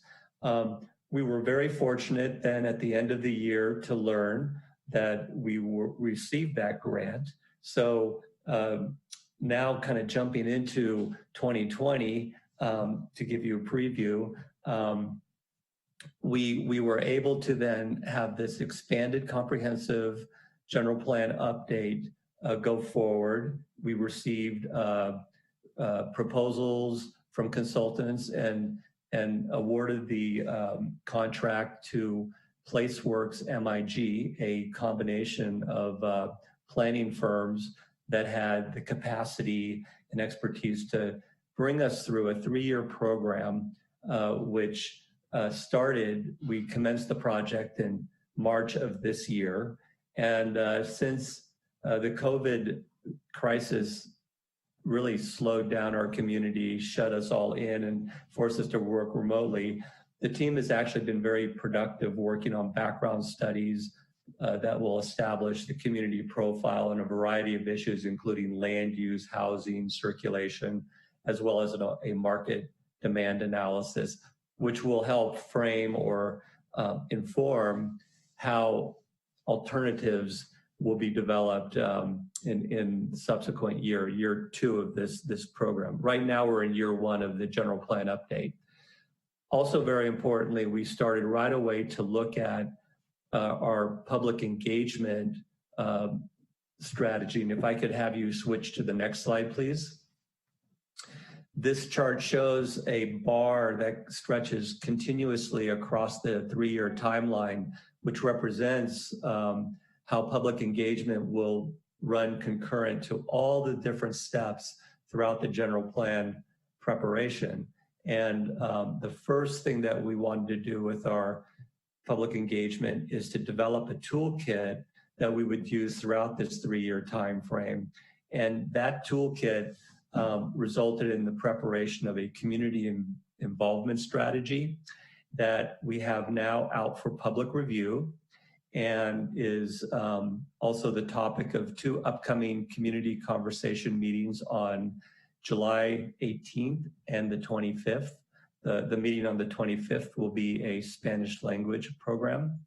And our intention is to make sure that the community involvement strategy toolkit has the devices, the things we need to make sure we do have deep and diverse input from all sectors of our city and throughout the entirety of our project. We will be going to City Council with that community engagement strategy, hopefully in August. And if you wish to learn more about the general plan update or the community involvement strategy, as Claire mentioned, we do have a website. If you search Santa Rosa 2050, you will learn about these upcoming meetings and much more about the general plan process. So that concludes my presentation, and I'm available for questions. Thank you. Okay, Commissioners, any questions for Mr. Bishop? Yeah, Vice Chair Weeks. Can you tell me, Andy, how the I think it's the Community Advisory Committee is going to be selected as part of the general plan? Yes. So we're in the citizens community involvement strategy, we lay out a proposal that the CAC will be composed of people who are ambassadors or liaisons who will be able to bring their connections, their involvement in the community, and help to assure the message is spread widely. We will be requesting that council waive its requirement that CAC members be appointed by council. We would like to select members to the CAC based on a interview questionnaire process that we will use to help to ensure that we have really broad representation amongst population groups, diversity of location or geography within the city. And also as time changes and membership might evolve, we will be able to quickly bring people in to continue to keep a robust and active CAC involved throughout the general plan update process. So would you still have council approve who's being selected for the CAC, or would it be on a staff level? It would be on a staff level. That would be the waiver that we're requesting. Yes. Any other questions? Commissioner Carter. Yes, I was just wondering how the Healthy City policy integration will be reflected in the plan. Will it be a separate plan element, or is it something that will show up throughout the plan? It will show up throughout the plan, and the document will also include a summary of those policies in a unified form, so that someone who might be interested in that body or that issue area could see it all collectively, in one place. But the importance of the integration and what's really unique about the general plan update will be our really thinking through all the different elements in terms of how they have an impact on public health, community health, how we're looking at circulation improvements, how we're looking at land use, the provision of services in neighborhoods, how housing is distributed. So we felt that that was probably the most true to the integrated approach that we seek to achieve. Okay, any other questions? I have one, it may be more for Ms. Crocker. In terms of of individual commissioners participating in what I assume will be a Zoom meeting on the 18th, or maybe some of these public meetings, and inviting community involvement. If we were in person, we would have to be careful about not violating the Brown Act, and would have to say how many commissioners were going to be there. How do we deal with those issues, and would we need to deal with these issues on the 18th if commissioners want to participate? I am pausing to allow Ashley opportunity to unmute herself. I'm hopeful that you will be available or able to participate and observe. But let's see if Ashley can concur. Hi, this is Ashley, and you can participate in community meetings. You can all show up at different community discussions. Although I do like to be mindful of the issue that you raised, Chair Cisco, regarding the quorum. So I might like to talk to Claire and staff about this offline and take a look at upcoming meetings and send out a communication to all of you if that would be acceptable. Yeah, that would be great, just for us again to know, what our role is, whether it's observer, to what degree we can participate, all of that, get clearly defined. I think all of us would really appreciate that. Okay, yes, for sure. We'll do that and get a communication out. Okay, great. Any other questions before we do the wrap up? Okay. Thank you. Thank you.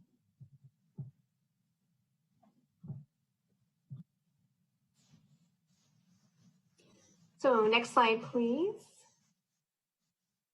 And so just to wrap up, we did just want to thank you tonight for allowing us to present.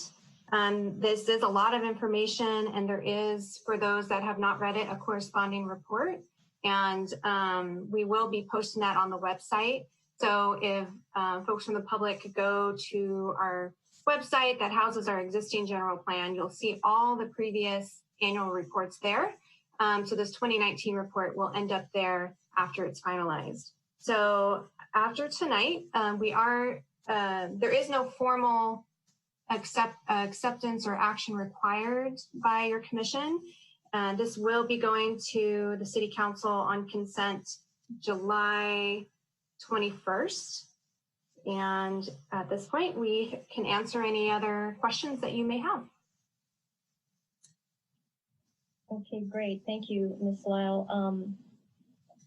I think what would be good to do is to go ahead and see if there are any members of the public that want to speak on this, and then we'll come back to us if you have any other wrap-up questions or comments, and we can do that and end the study session that way, if that's okay with everybody. Okay, so I'm going to go ahead and open the public hearing and check with the host to see if there is anyone that is wishing to speak. If you're a member of the public coming in on Zoom, in order to speak, you can push the raise hand button. If you're dialing in, you dial in *9. The host will at some point recognize you and invite you to unmute your microphone. The timer will show up. You'll have 3 minutes to speak. And when the time is up, you will be muted. So checking with our host, do we have anyone wishing to speak?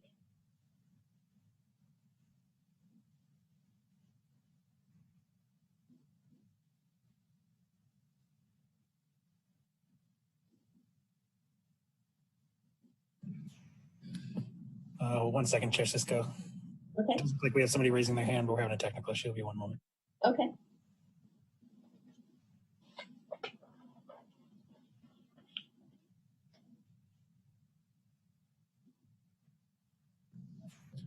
right, so first we are going to call Cheryl Louise. I'm going to give you permission to speak, and once you do, if you can please state your name for the record.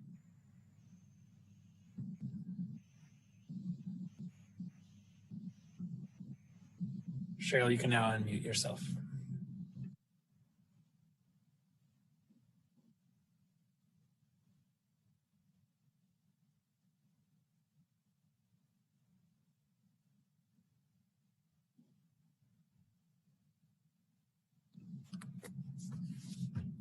Cheryl, again, if you can hear me, we have given you permission to speak. You just need to unmute yourself, and then you can begin speaking and state your name for the record.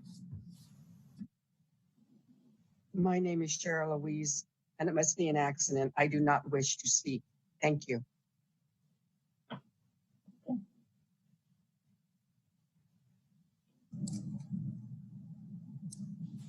Thank you, Cheryl. We'll go ahead and lower your hand and go to the next person. Thank you. I see another caller, says caller 3. And caller 3, you've been unmuted. You can speak. Thank you. My name is Pat Duncan, and I am just wanted to just mention really quick, I received this notice of public hearing for the Woodgate Glen Homeowners Association, and I happen to be a resident owner there, and so I believe one of the topics will be installing a security fence along the creek that runs along our complex. And I just basically wanted to say we really do need to have this installation. Being a homeowner there and living right next to the creek, we have encountered many trespassers on the property, but also in the creek itself. And we actually had the unfortunate situation to have a gentleman, I'm sorry. Am I okay? Sorry, go ahead. Okay. we had a gentleman who was fleeing from the police and actually ended up in our backyard. And he had cut through the creek and was looking for a place to hide. Thankfully, my husband was there, and he changed his mind and fled. But where we're located, there's a lot of homeless activity, a lot of drug activity, and it's changed how our neighborhood is. And so I hold you really quick. I think we are meaning to speak on the next item on our agenda. Oh, I am so sorry. That's okay. Well, Chair Cisco, would you like her to continue and we can just have going since we're I wasn't sure if I should interrupt or who was gonna interrupt her. So I'm just not quite sure how to do this part. But I think since she's gone so far into it, Ms. Duncan, go ahead and finish your comments. We'll definitely be keeping them in mind when we hear the next item. But that's and when so I really appreciate that. My apologies, I had no idea. So anyway. Working this through here. So, oh, this COVID thing. Anyway, my whole point is, whether you want us to build the fence on our side of the creek or on the other side of the creek, which would be fine with us too, it's something that it's changed. We've lived there a very long time, and we've seen the dynamic of our neighborhood change. So I'll let it go at that. Thank you so much. I appreciate it allowing that. Thank you. All right.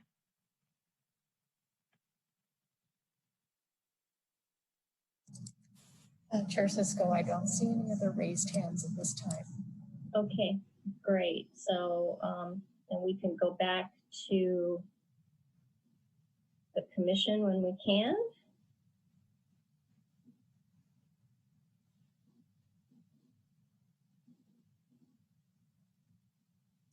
And commissioners, any other questions? There were a lot of other staff here. If anything popped up for you, not seeing any. Okay. Would anyone like to make some comments? No one wants to make any comments? Commissioner Carter. I just wanted to echo Vice Chair Weeks' gratitude for the staff in putting together a comprehensive report and for their response to even some late questions that came in today. So I really appreciate the effort and thank you. Anything else? And I'd like to thank staff as well. It was very comprehensive and well done. So definitely appreciate all of your time and all of you that are out there that showed up in case we had a question. So appreciate that. And so with that, we'll conclude this item. I think we should take a 10-minute break. So it's exactly 5:50 now. So let's be prepared to come back at 6 o'clock and start again.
Chair Cisco, this is Mike. We are ready when you are. Okay, sounds good. I'm ready. Okay, so Mike, would you like me to just start in? No. Okay, I'm sorry. That's okay. Before you start, I need to, item number 9, consent items. We have nothing on our consent agenda tonight, and we are going to move on to item number 10.1, which is our public hearing on the Woodgate Glen PUD security fence installation and zone variance. It is an ex parte disclosure, and so Commissioners, Commissioner Peterson, any ex parte? I have nothing to disclose. Okay. Commissioner Krupke? I have nothing to disclose. Mr. Weeks, Vice Chair Weeks, sorry. That's okay. I did visit the site, but nothing to disclose. Okay. Commissioner Duggan? I have nothing to disclose. Commissioner Carter? I did visit the site and have nothing further to disclose. And Commissioner Collier? I have nothing to disclose. Okay. And I would disclose that I saw this item in the Waterways Committee meeting, and so I have nothing further to disclose. And with that, Mr. Wixon, we're ready for your presentation. Yeah, thank you very much, Chair Cisco, and good evening, Vice Chair Weeks and other commissioners. My name is Mike Wixon. I'm a consulting planner to the City of Santa Rosa, and I'll be presenting this item tonight. Peter Walls is a representative of the applicant, and I believe he's probably online and will likely like to speak to this item at the end of the presentation, or at the appropriate time, whenever that might be. The project is located at 400 Gateway, which is west of Stony Point Road and south of West 3rd Street. If we could go to the next slide, please. So you can see generally where the city, or where the project site is located within the city. Next slide, please. The project being considered by the Planning Commission this evening is a minor conditional use permit for the fence height above the 6 feet, and then also a zone variance to construct an 8-foot high decorative black wrought iron fence within the 30-foot creekside setback area. And the next slide, please. So this slide is just kind of outlining the history of the project altogether. Just overall, the city of Roseville approved the development of about a 224-unit condominium project on a 20-acre site that is adjacent and includes part of Irwin Creek in the early 1980s. And the approvals included a new planned development zone with the accompanying policy statement, as well as a conditional use permit, design review, subdivision map. Altogether, they created condominium units in the common areas that are now referred to as the Woodgate Glen project. So each residential unit of this project is individually owned, and there are also common areas owned by the HOA. And the common areas include the parking area and the drive aisles, all the pedestrian walkways, the landscaping outside of the buildings, and then as well, there's a private open space and community pool along the south side of the project adjacent to the creek. The open space was constructed with a graveled access road, which is along the embankment of Irwin Creek, and it also functions as a pedestrian path for the entire complex. And then the pool and much of the private open space is also adjacent to Irwin Creek. Actually, by design, if you were to go back over the original approval, you would see how it was incorporated into the design by request. And that's what we see today. There are also several units that have their front doors facing the open space or in the creek itself. And that kind of enters into some of the factors as to why the HOA has proposed to place the fence where they have at this point. The project site, as I mentioned, is zone PD 223. So if we could go to the next slide, please. And so the zoning classification is the PD 223, which is consistent with a current family condominium style of development on the site. The adjacent site east is a general commercial zoning, and it's a neighborhood shopping center Lands to the south are zoned for general commercial uses and also for some planned development uses for commercial and multifamily residential. And all of the uses to the south are also consistent with the zoning classification, and they include a restaurant, some offices, a daycare, a religious facility, and a multifamily apartment complex referred to as the Woodgate Oaks Apartments. So lands to the west are zoned R1 and R16, R16 and R2. And there's some existing single family homes, school and a park, again, consistent with the zones. And there's also a PD zone at the southwest corner of the project that is for a mobile home park. And again, it's consistent with the uses that are there. And lastly, the property is directly to the north of the site, reflects some existing various styles of housing. It's fourplex to duplex units, and it's also a PD zone. The next slide, please. The general plan land uses all reflect the current zoning that I just went over and mentioned, as well as the land uses, including those of the site itself. And if we can go to the next slide, please. So this slide is meant to help kind of see what is there on site. It's a 1987 aerial photo after the development had just occurred. And this is the portion of the creek to the right side.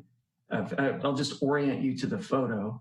To the top of the site is facing north, and to the bottom of the photo slide here is facing south, and then east and west from there.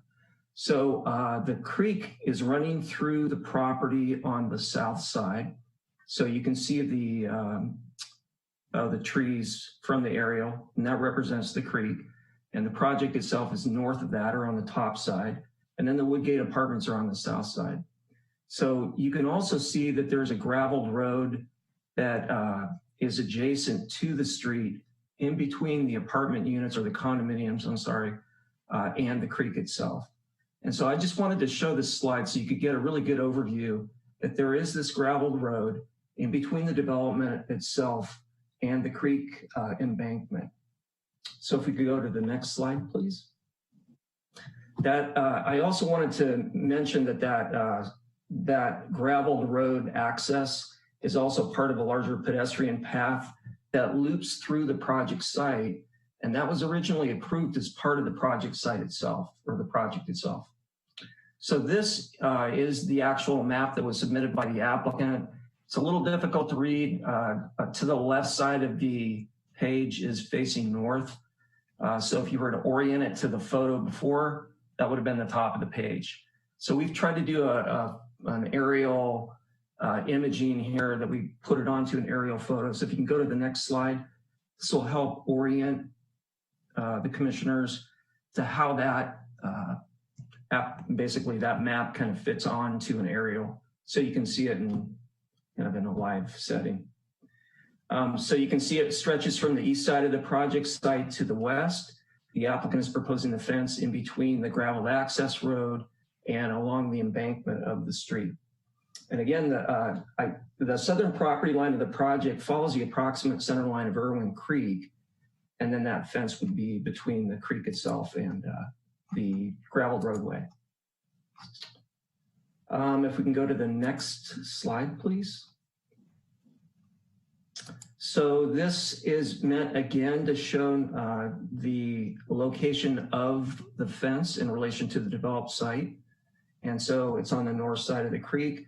This is just to help the commissioners get a good aerial image of what's going on and how this new project would be placed in relation to existing development. The next slide, please. And I'm gonna have to skip this because apparently it was posted as a PDF, and I apologize for this. As a PDF, it doesn't show the entire video. And so we're supposed to keep it to what was posted. So we'll have to skip over this. If you can hold it there though for a minute, what you can start to see is basically I was trying to show the actual gravel pathway in relation to the creek, and it gives a really good idea of how that exists today. but I think the commissioners have an idea of that. So we will just move on to the next slide, please. Okay, thank you. And so this slide is, we've got a number of pictures to show and go through, and this is just providing an overview of what slides you're looking at as we go through them.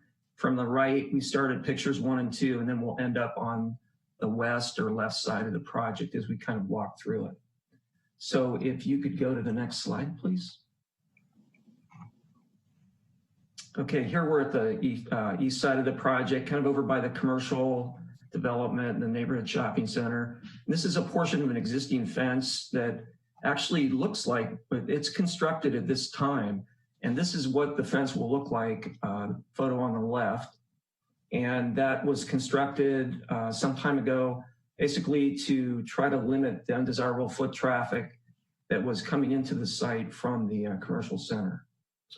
And then there's also a chain link fence that's shown there, and that portion of the chain link fence also exists for the same reason.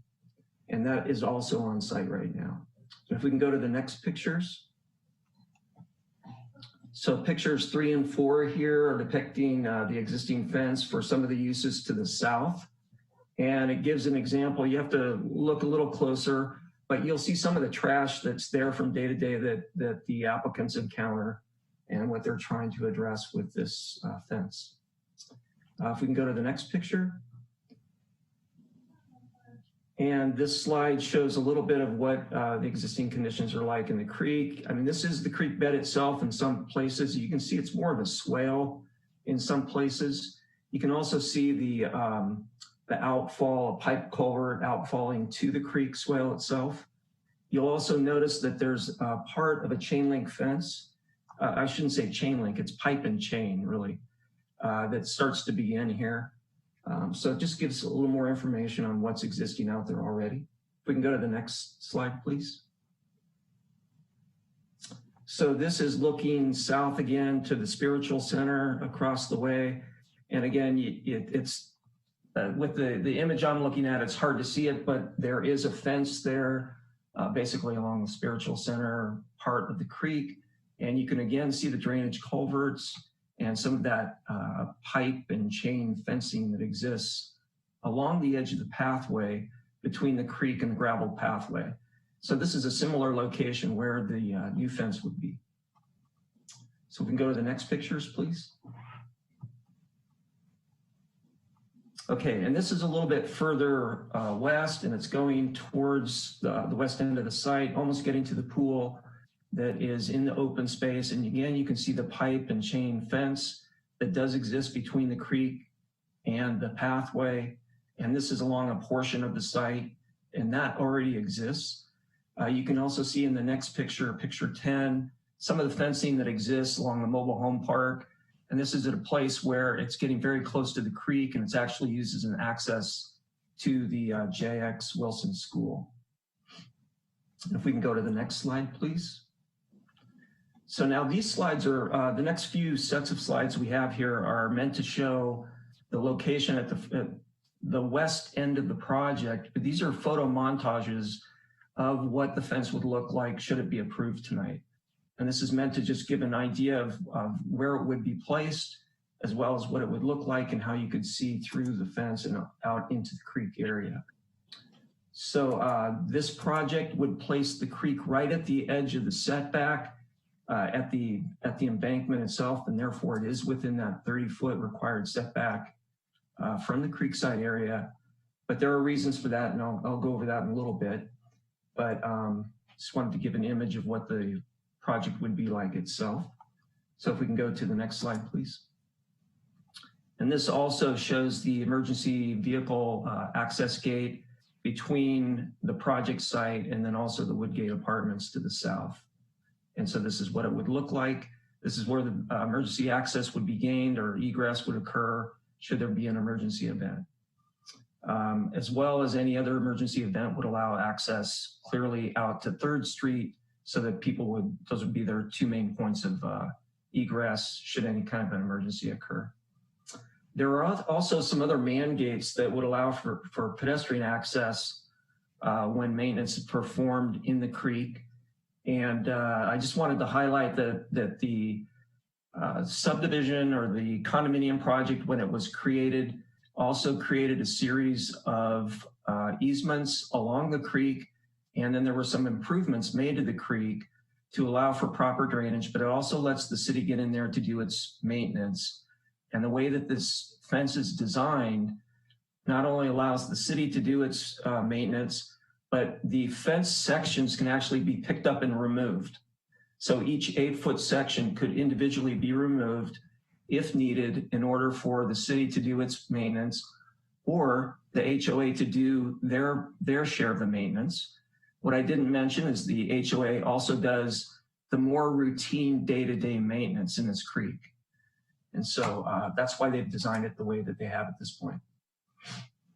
So I want to try to hit on the findings very briefly for the minor conditional use permit and the zone variance. As the commission's probably aware, there are 5 required findings for the zoning variance. And I just, rather than go over each one, I just wanted to highlight one of them and kind of bring it to your attention. And then if the commission wanted to discuss it further, we certainly could. But basically the first finding is to demonstrate that there's some special circumstances that are applicable to the property. Usually it's related to the physical circumstances of the property, and which the strict application of the zoning code would appear to be unreasonable or impracticable, and in order to require compliance with the setback standards due to various reasons. So the reasons we've provided are basically the location of the graveled access road adjacent to the creek bank, the construction and location of the portion of the condominium units. There are condominium units that are also in the creekside setback, but they also face out directly onto the path. And if you were to put the fence at that setback, you would actually be putting it right on several of the condominium units. And then it would also block off access that would be just an open access to the pathway itself for the loop circulation system on site. There are also portions of the condominium, I think I mentioned this, portions of the condominium units themselves are also located in that creekside setback. So that's basically the case that we're making in a nutshell. There's more to it in the findings, but I just wanted to highlight that one. And then of the 12 findings required for an 8-foot tall fence for the minor CEP, the one finding I just wanted to highlight is that the orientation of the location of the fence is in proper relationship to the physical characteristics of the site, the surrounding neighborhood, because it does have an open design. It maintains a full view out to the creek. Its placement on the creek bank will allow for continued use of the on-site improvements for pedestrians, cyclists, and just general activities, including maintenance activities. So again, I'm happy to discuss any particular finding if you wanted, but just in the essence of time, I'm gonna kind of walk through those and over those and move on. The fire department has reviewed the project, and the fence design meets all the fire code requirements, and as well as building code requirements for exiting and emergency vehicle access as well. And that's for the entire site. So the fire department actually went out to inspect the site and take a look at it. And they found that with the emergency vehicle access gate, that all of the requirements for fire code will be met.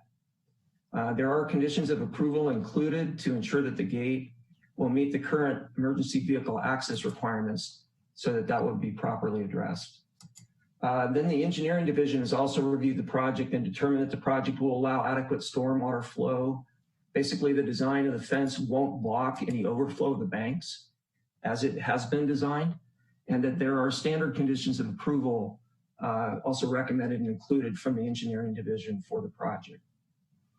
So this is pretty much the end of the presentation, but there are some points I need to cover.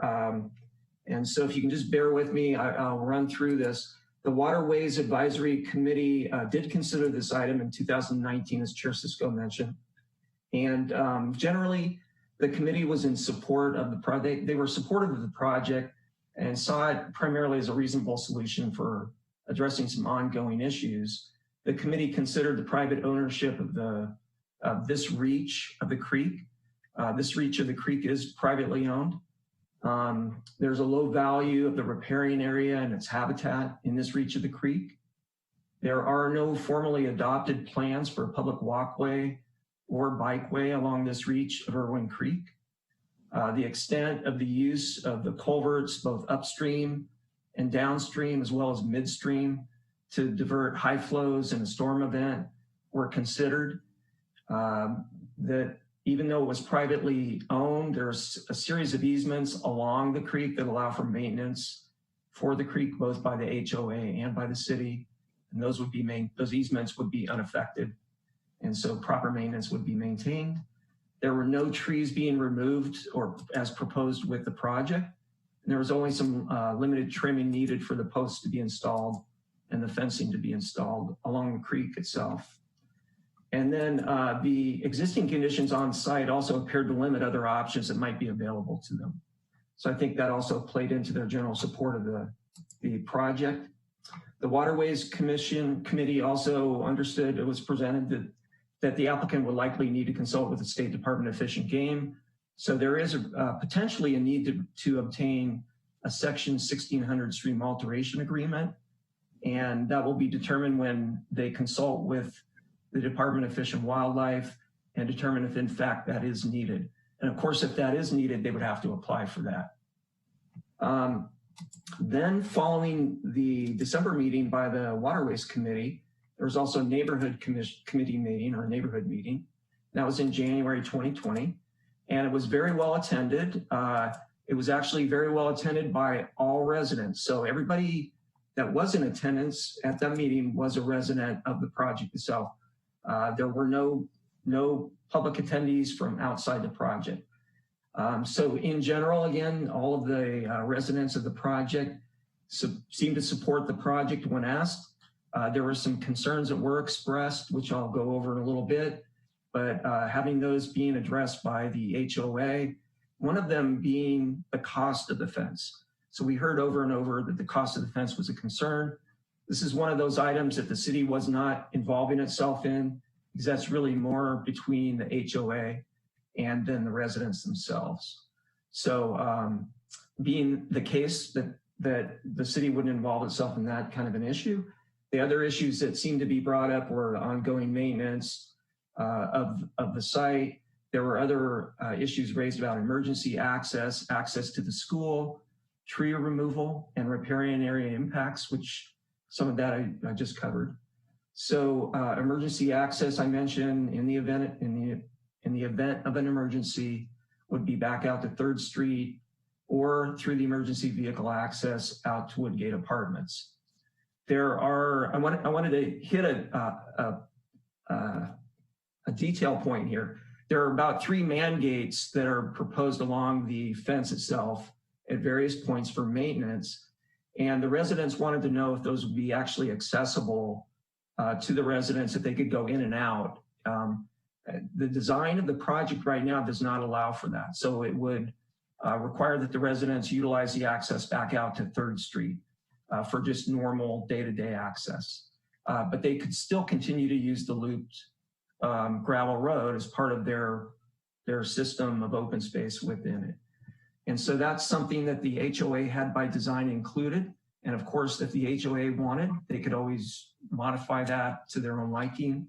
But at this point, that's what they've proposed. And at this point, the HOA is the applicant. The other item that was brought up was the school access. And at the southwest corner, there is an access from the apartment complex to the south, kind of through the mobile home park that goes into the school itself. So this project wouldn't affect that existing access, and it would be left unaltered by the project. So kids could still get to the JX Wilson School. And then the other item that was brought up was the riparian area, potential riparian area impacts and creek impacts to vegetation.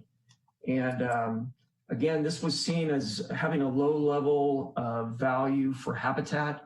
by the city's creek maintenance group. And the reason for that is that the creek, if you go back to Occidental Road, it's piped and culverted there. If you go out to the west end of the project site, it's culverted and piped as it enters the J.X. Wilson school site. And then there's also some culverts going through the creek itself in between.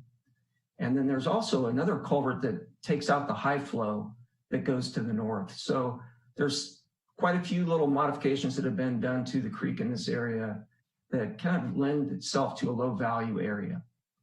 And then the design of the fence also would allow some small critters basically to go through. And so this current design at least allows for some level of animal movement should that be desired. The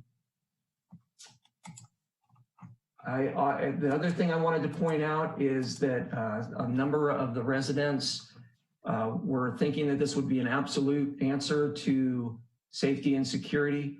And the HOA made it clear that they understood very clearly, this isn't an absolute solution to it.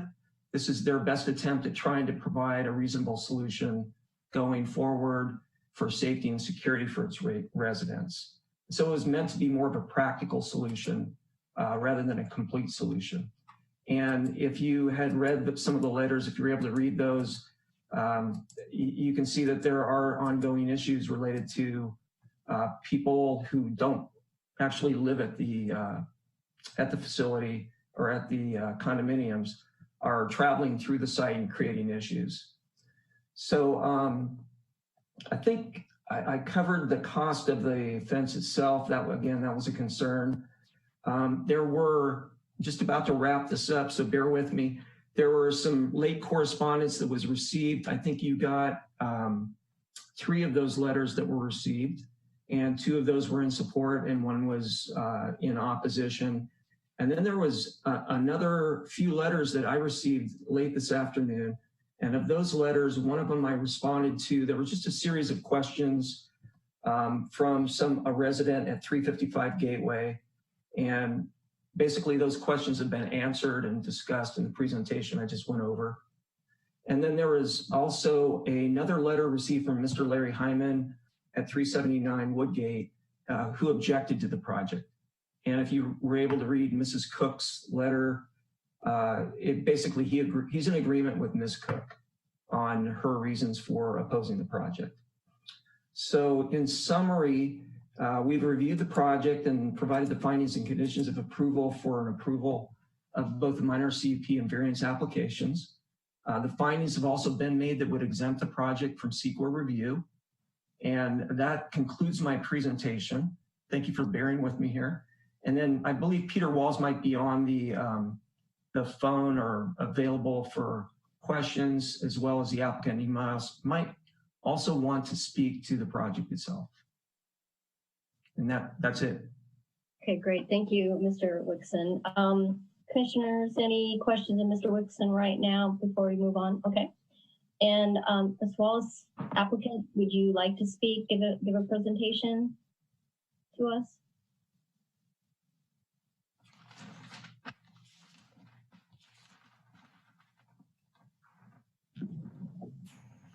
Peter, you are already unmuted. You can speak at your... Oh.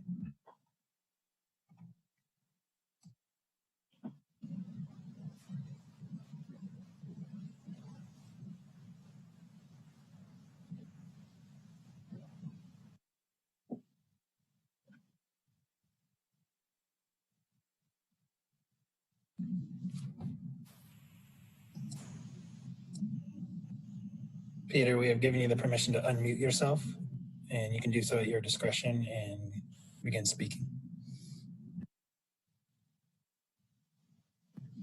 If you're unable to mute your microphone, it might be something on your end. But on our end, it shows that you are unmuted.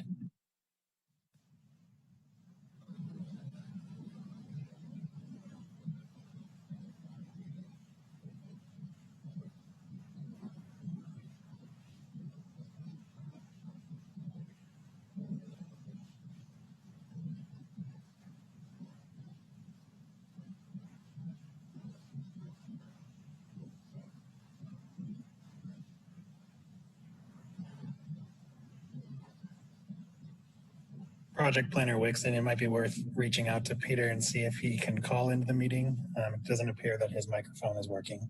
Yeah, I've already done that. So I'll give him a call though directly. So.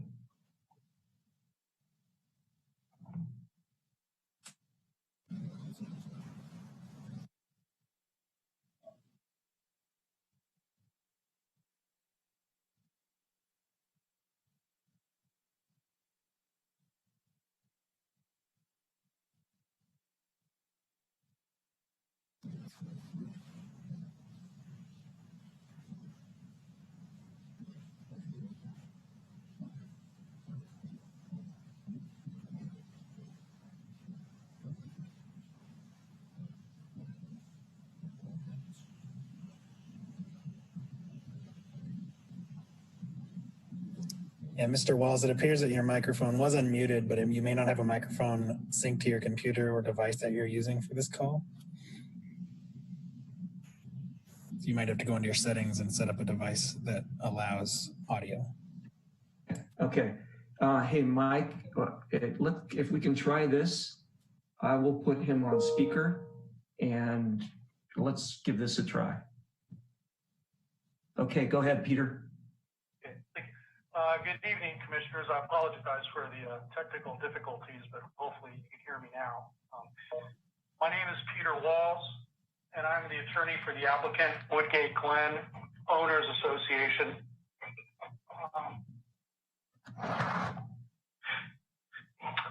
Thank you, Mr. Wixon, for your presentation. Mr. Wixon's presentation was thorough, so I'll limit my comments here.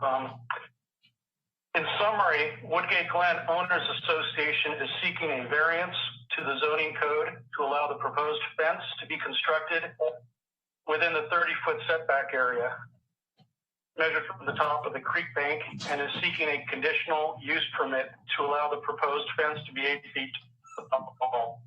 The conditions necessary for the variance exist on the Woodgate Glen properties: the close proximity of residential units to the creek bank and the existence of the access road between the residential units and the creek bank are unique conditions not common to all or most properties in the immediate area.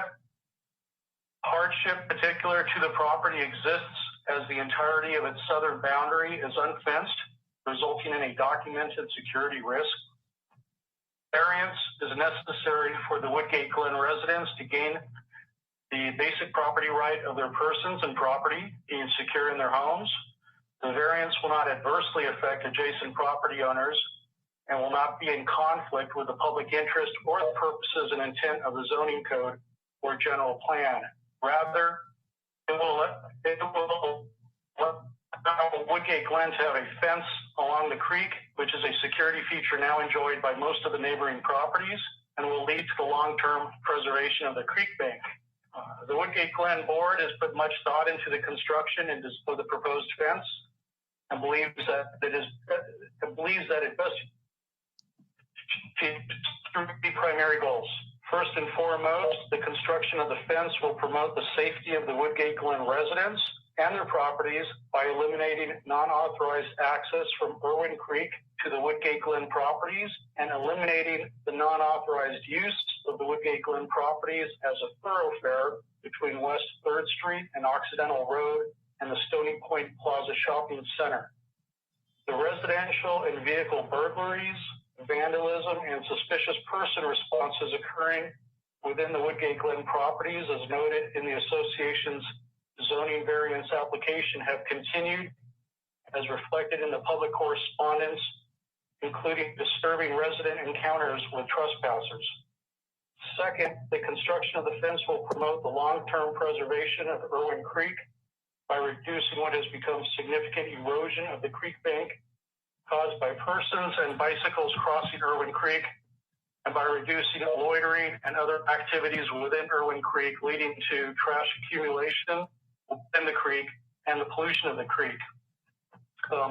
Picture 6 and 8 of attachment 6 that Mr. Wixon had shown on his presentation actually shows the erosion to the creek bank that has been occurring over the years, and in some areas it's very significant there. So fence is designed to prevent that from further occurring. Third, the design of the fence will retain the eyes on the creek setting and allow ready access to Irwin Creek from the Woodgate Glen properties for maintenance, debris removal, and as may otherwise be needed. The design of the fence is far superior both visually and functionally to the existing chain link and solid fences now existing between the neighboring properties in Irwin Creek. The 8-foot height of the proposed fence will allow the cross rails to be above the line of sight rather than at eye level. Woodgate Glen's president, Brent Swint, and I are available to answer any questions regarding the association's zoning variance and conditional use permit applications. Thank you. Thank you, Mr. Walls. Commissioners, any questions of him right now? Yeah, Commissioner Duggan. Yeah, I think Mike Wixon mentioned that the fence design is designed so that the homeowners association can remove panels when they do maintenance. And is that going to make it easy for people to come vandalize it because all of the panels are removable? This is Peter Wall speaking. We don't believe that will be the case because my understanding is that removal of those panels requires a special tool, very similar, let's say, to street signs that people typically would not have in their possession. And so for that reason, the thought is that those panels would only be removed actually by somebody who was doing it with the proper authorization. Okay, thank you. Any other questions right now? Okay, great. Well, again, thank you, Mr. Walls. So we're going to go ahead and move on to the public hearing. For members of the public, if you're on Zoom, you push the raise hand button in order to be recognized and heard. If you're calling in, you dial *9. The host will recognize you, call on you at some point, invite you to unmute your microphone. We'll point out that there's a 3-minute timer on the screen, so you can give your comments within that 3 minutes. At the end of 3 minutes, you would be muted again. Before I'm going to go ahead and open the public hearing, but I want to add to the record Ms. Duncan's call-in comments concerning this fence variance, that she is supportive of it, and her descriptions of the need for the fence given trespassing and criminal activity. So I just wanted to get that as part of the record now. So with that, I will go to the host and see if there's anyone else wanting to speak.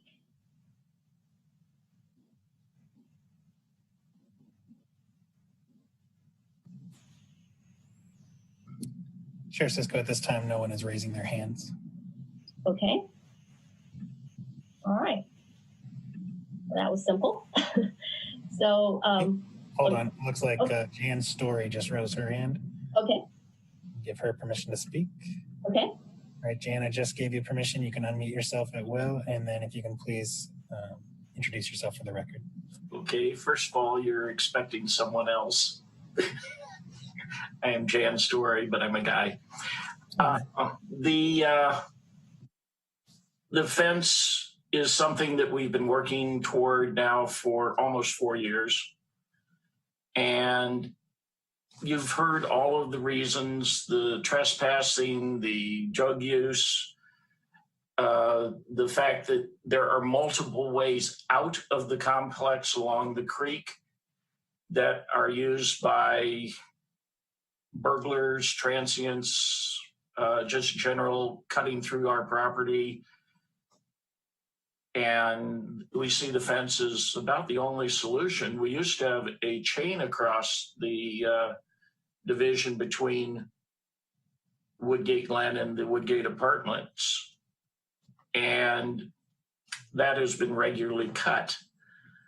So we need something more substantial.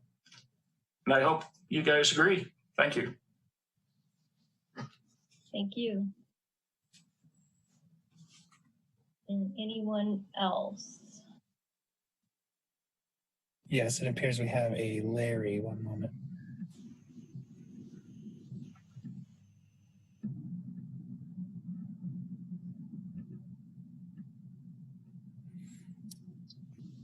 Same thing, Larry. You now have permission to unmute your microphone and speak at will, and if you can give your name for the record. Thank you. Thank you. Can you hear me all right? Yes, we can. So my name is Larry Hyman. I was one of the people who wrote the late letter that you referenced. And for the record, my address is 379 Gateway, not Woodgate. And with all due respect, I am opposed to this project for a variety of reasons. I've lived in this complex since 1987 with my wife and at that time 2 very young daughters.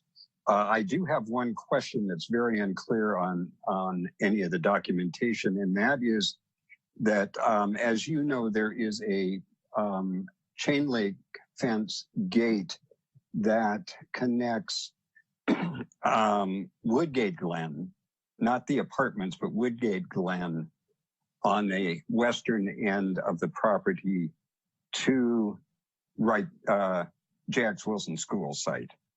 And it's unclear whether this new monstrosity proposes to cross that gate or whether that is where this fence would end and that gate would still be an access route for our students walking through our property to get to the school. If at some point somebody could clarify for me, I'd really appreciate that. With all due respect to my friend Jan Story, the fact that there are multiple exit routes from our property out of our property, save 3rd Street, is actually, I think, a feature, not a glitch, as it exists right now. And I would just read to you the final paragraph in my short letter this afternoon. When I hear police helicopters or see police helicopters hovering overhead in this neighborhood and the general shopping center area and circling, looking for the bad guys, as happens several times a year, if some bad guy is running through the project, at least they have multiple outlets to pass through. In the future, should you approve this variance, my fear is that it would complicate that situation with limited outlets, meaning essentially the only way in and out is from West 3rd Street. That would be the circumstance in which the bad guys start aggressively looking for backyard hiding places or open doors. That's one of my concerns. My other overarching concern about this project itself is one that is purely aesthetic. And all I think the commissioners need to do is take a look at that so-called photo composite of the long view. And it's not that we're gating our community, it's that we're gating ourselves in. And it's just a visual affront to what is at this time a very pleasant walkway. Thank you very much for your consideration.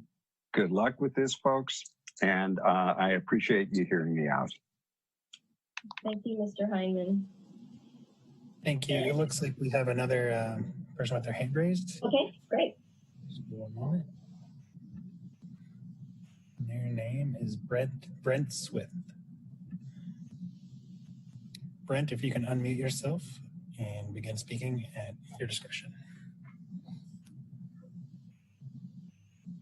Hi, Commission. My name is Brent Swint. I'm at 324 Harvest Lane, and I'm the president of the board for the Woodgate Glen and HOA.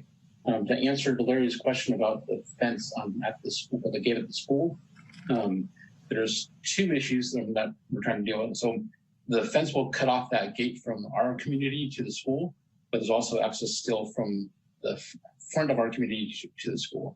So that's going to be on West 3rd and Harvest Lane. In terms of the apartments, there's also actually a gate for them from Jax Wilson to the apartments on property. which has been overgrown by bushes, and we've offered to cut those away at our cost to allow kids to have access to the school from the apartments. And the owner of the apartments has said no to that. So if that helps any, I hope.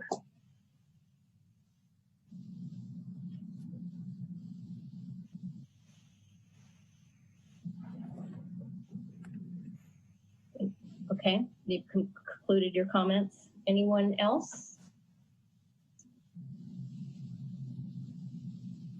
Yes, looks like we have a Danny Argenda. I'm gonna go ahead and give them permission to speak. One moment.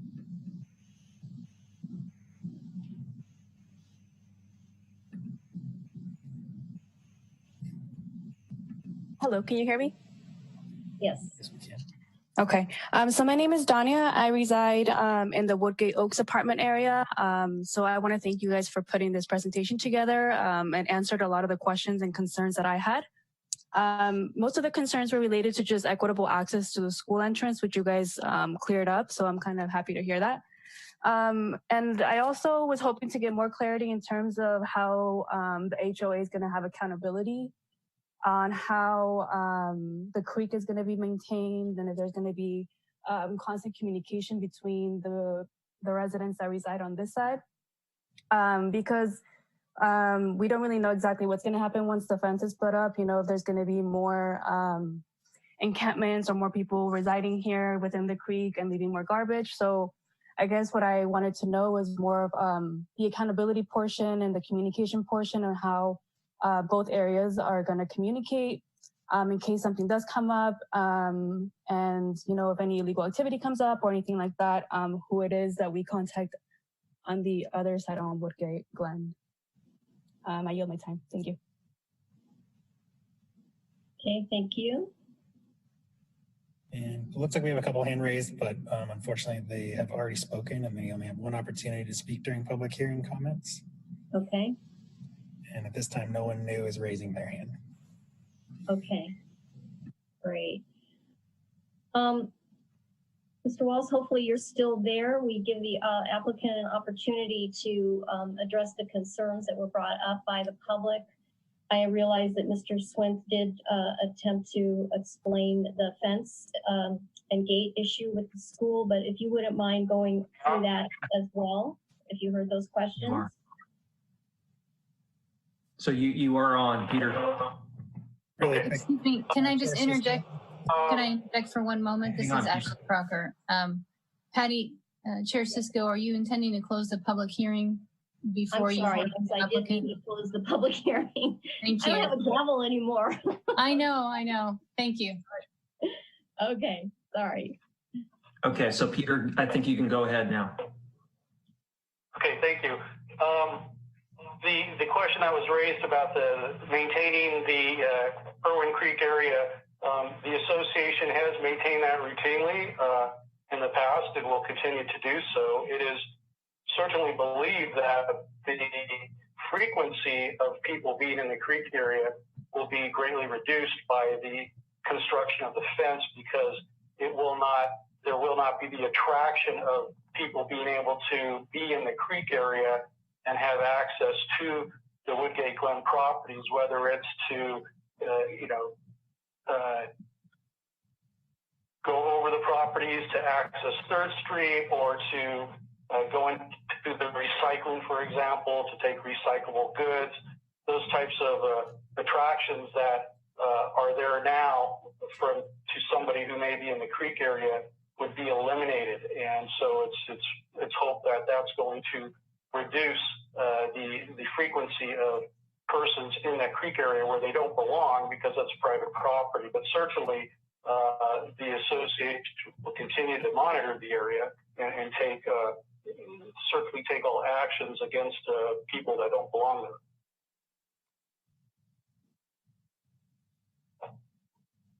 And then would you go over the chain link gate to the school and the question that Mr. Hyman expressed about that? I know that Mr. Swint did address it, but if you wouldn't mind doing it again, please. Sure, I'd be happy to. My understanding is that the fence would be constructed in such a manner that it would go over there's an existing gate on the Woodgate property that goes over to the school, that chain link, and the gate would go over that. That would not prevent access to the school from the front of the Woodgate Glen properties, nor, as I understand it, should it have an effect on the apartment buildings to the south of Woodgate Glen, because they have historically had an access gate themselves on their side of the property, which just has not been used recently, is my understanding. Okay. I don't believe there were any questions that needed to be addressed by staff from the public. So commissioners, any questions of the applicant? Any questions of staff? Yes, Commissioner Peterson. Just a question for staff, just so I'm clear. So when this project was built, the 30-foot setback wasn't in place, and conceivably, I mean, it doesn't have to be the perfect answer. You don't have to tell me what the exact setback was, if any, but conceivably at the time it was built, this fence could have gone in. Yes, that's exactly right. And in fact, there's mention of a fence potentially being built in the original policy document, but obviously was never done. And probably was never proposed at the time for various reasons. I don't know what, but it just wasn't proposed at the time. There are some portions of buildings that are currently located in the 30-foot setback at some of the corners. And you can see that the pool and fencing around the pool is also right there in the setback area. Thank you. Any other questions of staff or the applicant? Okay, so let's bring it to the commission for the purposes of discussion. Would somebody be willing to read? We have two resolutions tonight. Would somebody be willing to read the first resolution for the purposes of discussion? Commissioner Duggan, thank you. I'll move a resolution of the Planning Commission of the City of Santa Rosa approving a residential fence minor conditional use permit to allow the 8-foot tall decorative wrought iron security fence for the property located at 400 Gateway, Santa Rosa, APNs 146-160-049, 146-160-050, 146-170-056, 146-170-057, and waive further reading. Do I have a second? Second. Thank you. Okay, so that resolution was moved by Commissioner Duggan, seconded by Commissioner Collier. Let's just discuss the whole project, the variances and everything, and we'll go from there when we get to the next resolution. So, Commissioner Okrepke, would you like to start?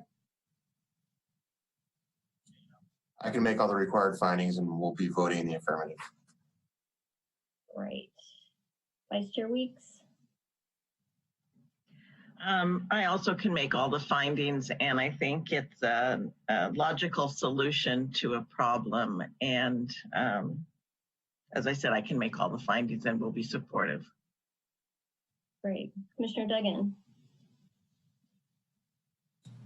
Yeah, I too can make all the required findings. I appreciate that the fence height is going to remove the horizontal bar of the top bar from eye level, so that'll keep the view clear. I also, you can't hold a project to a standard that was adopted after it was built. So as far as the 30-foot setback, and with the buildings in the way, we're not going to require anybody to move buildings. So I can make all the required findings for the variance as well. Great. Commissioner Carter? I can make all the necessary findings for both the minor use permit and the variance as requested. Commissioner Collier? I can also make all the required findings for both of these resolutions and we'll be supporting the project. I do hope that some of the residents of the multifamily write letters to the management so they can clear up that pathway so they have equitable access to the school.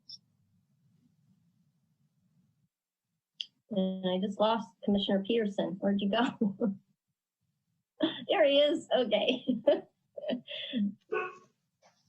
My turn. Your turn. Sorry, had a perfect timing by the dogs. So I can make all the required findings. I think based on the information that's put in front of us, the variance is appropriate, as is the minor use permit. And I just want to make clear that this is a vote in support of the land use aspect of this project, not whether it is a good idea related to use of HOA resources and things like that. So on the land use side of things, I can make all the required findings. Great. And I also can make all of the required findings. Mr. Wixon did a really very thorough job of describing our discussion at the Waterways Committee, because there was angst about, are we potentially closing off an area that could be utilized by the public. So we had a very thorough discussion, and I think Mr. Wixon captured all of it very well. I think the fence will be a much more attractive feature for this homeowners place, association, condos, and we'll keep it safe, as safe as anything can be. It's definitely an improvement over what's going on. I appreciate the homeowners association's commitment to cleaning up the creek and maintaining the creek. That was important to the Waterways Committee. So with that, I can make all the findings as well. And so that was moved by Commissioner Duggan, seconded by Commissioner Collier, and I believe the recording secretary will call for our votes. Yes, thank you, Chair Cisco. I'm going to go alphabetically and then to Vice Chair and then the Chair. So let's start with Commissioner Carter. Aye. Commissioner Duggan. Aye. Commissioner Collier. Aye. Commissioner Krepke. Aye. Commissioner Peterson. Aye. Vice Chair Weeks. Aye. And Chair Cisco. Aye. And that's going to pass with 7 ayes. And we'll move on to the next resolution, which is the zoning variance resolution. If somebody would be willing to read that. Commissioner Duggan. I'll go. I'd like to move a resolution of the Planning Commission of the City of Santa Rosa approving a zoning variance to allow an encroachment of 30 feet into the required 30-foot creekside setback for an 8-foot tall decorative wrought iron security fence along the southern property line, i.e. the northern embankment of Irwin Creek at 400 Gateway, Assessors Parcels numbers 146-160-049, 146-160-050, 146-170-056, 146-170-057, file number ZV19-002, and waive further reading. And a second. Second. Commissioner Collier seconded that. That's great. That was moved by Commissioner Duggan, seconded by Commissioner Collier. Any other discussion needed? Okay. And the recording secretary will call for your votes. Commissioner Carter. Aye. Commissioner Duggan. Aye. Commissioner Collier. Aye. Commissioner Krepke. Aye. Commissioner Peterson. Aye. Vice Chair Weeks. Aye. And Commissioner Cisco. Aye. And that passes with 7 ayes. And that concludes this item, and I believe that concludes our meeting for tonight, and we'll adjourn to our next regularly scheduled meeting. So good seeing everybody, and bye.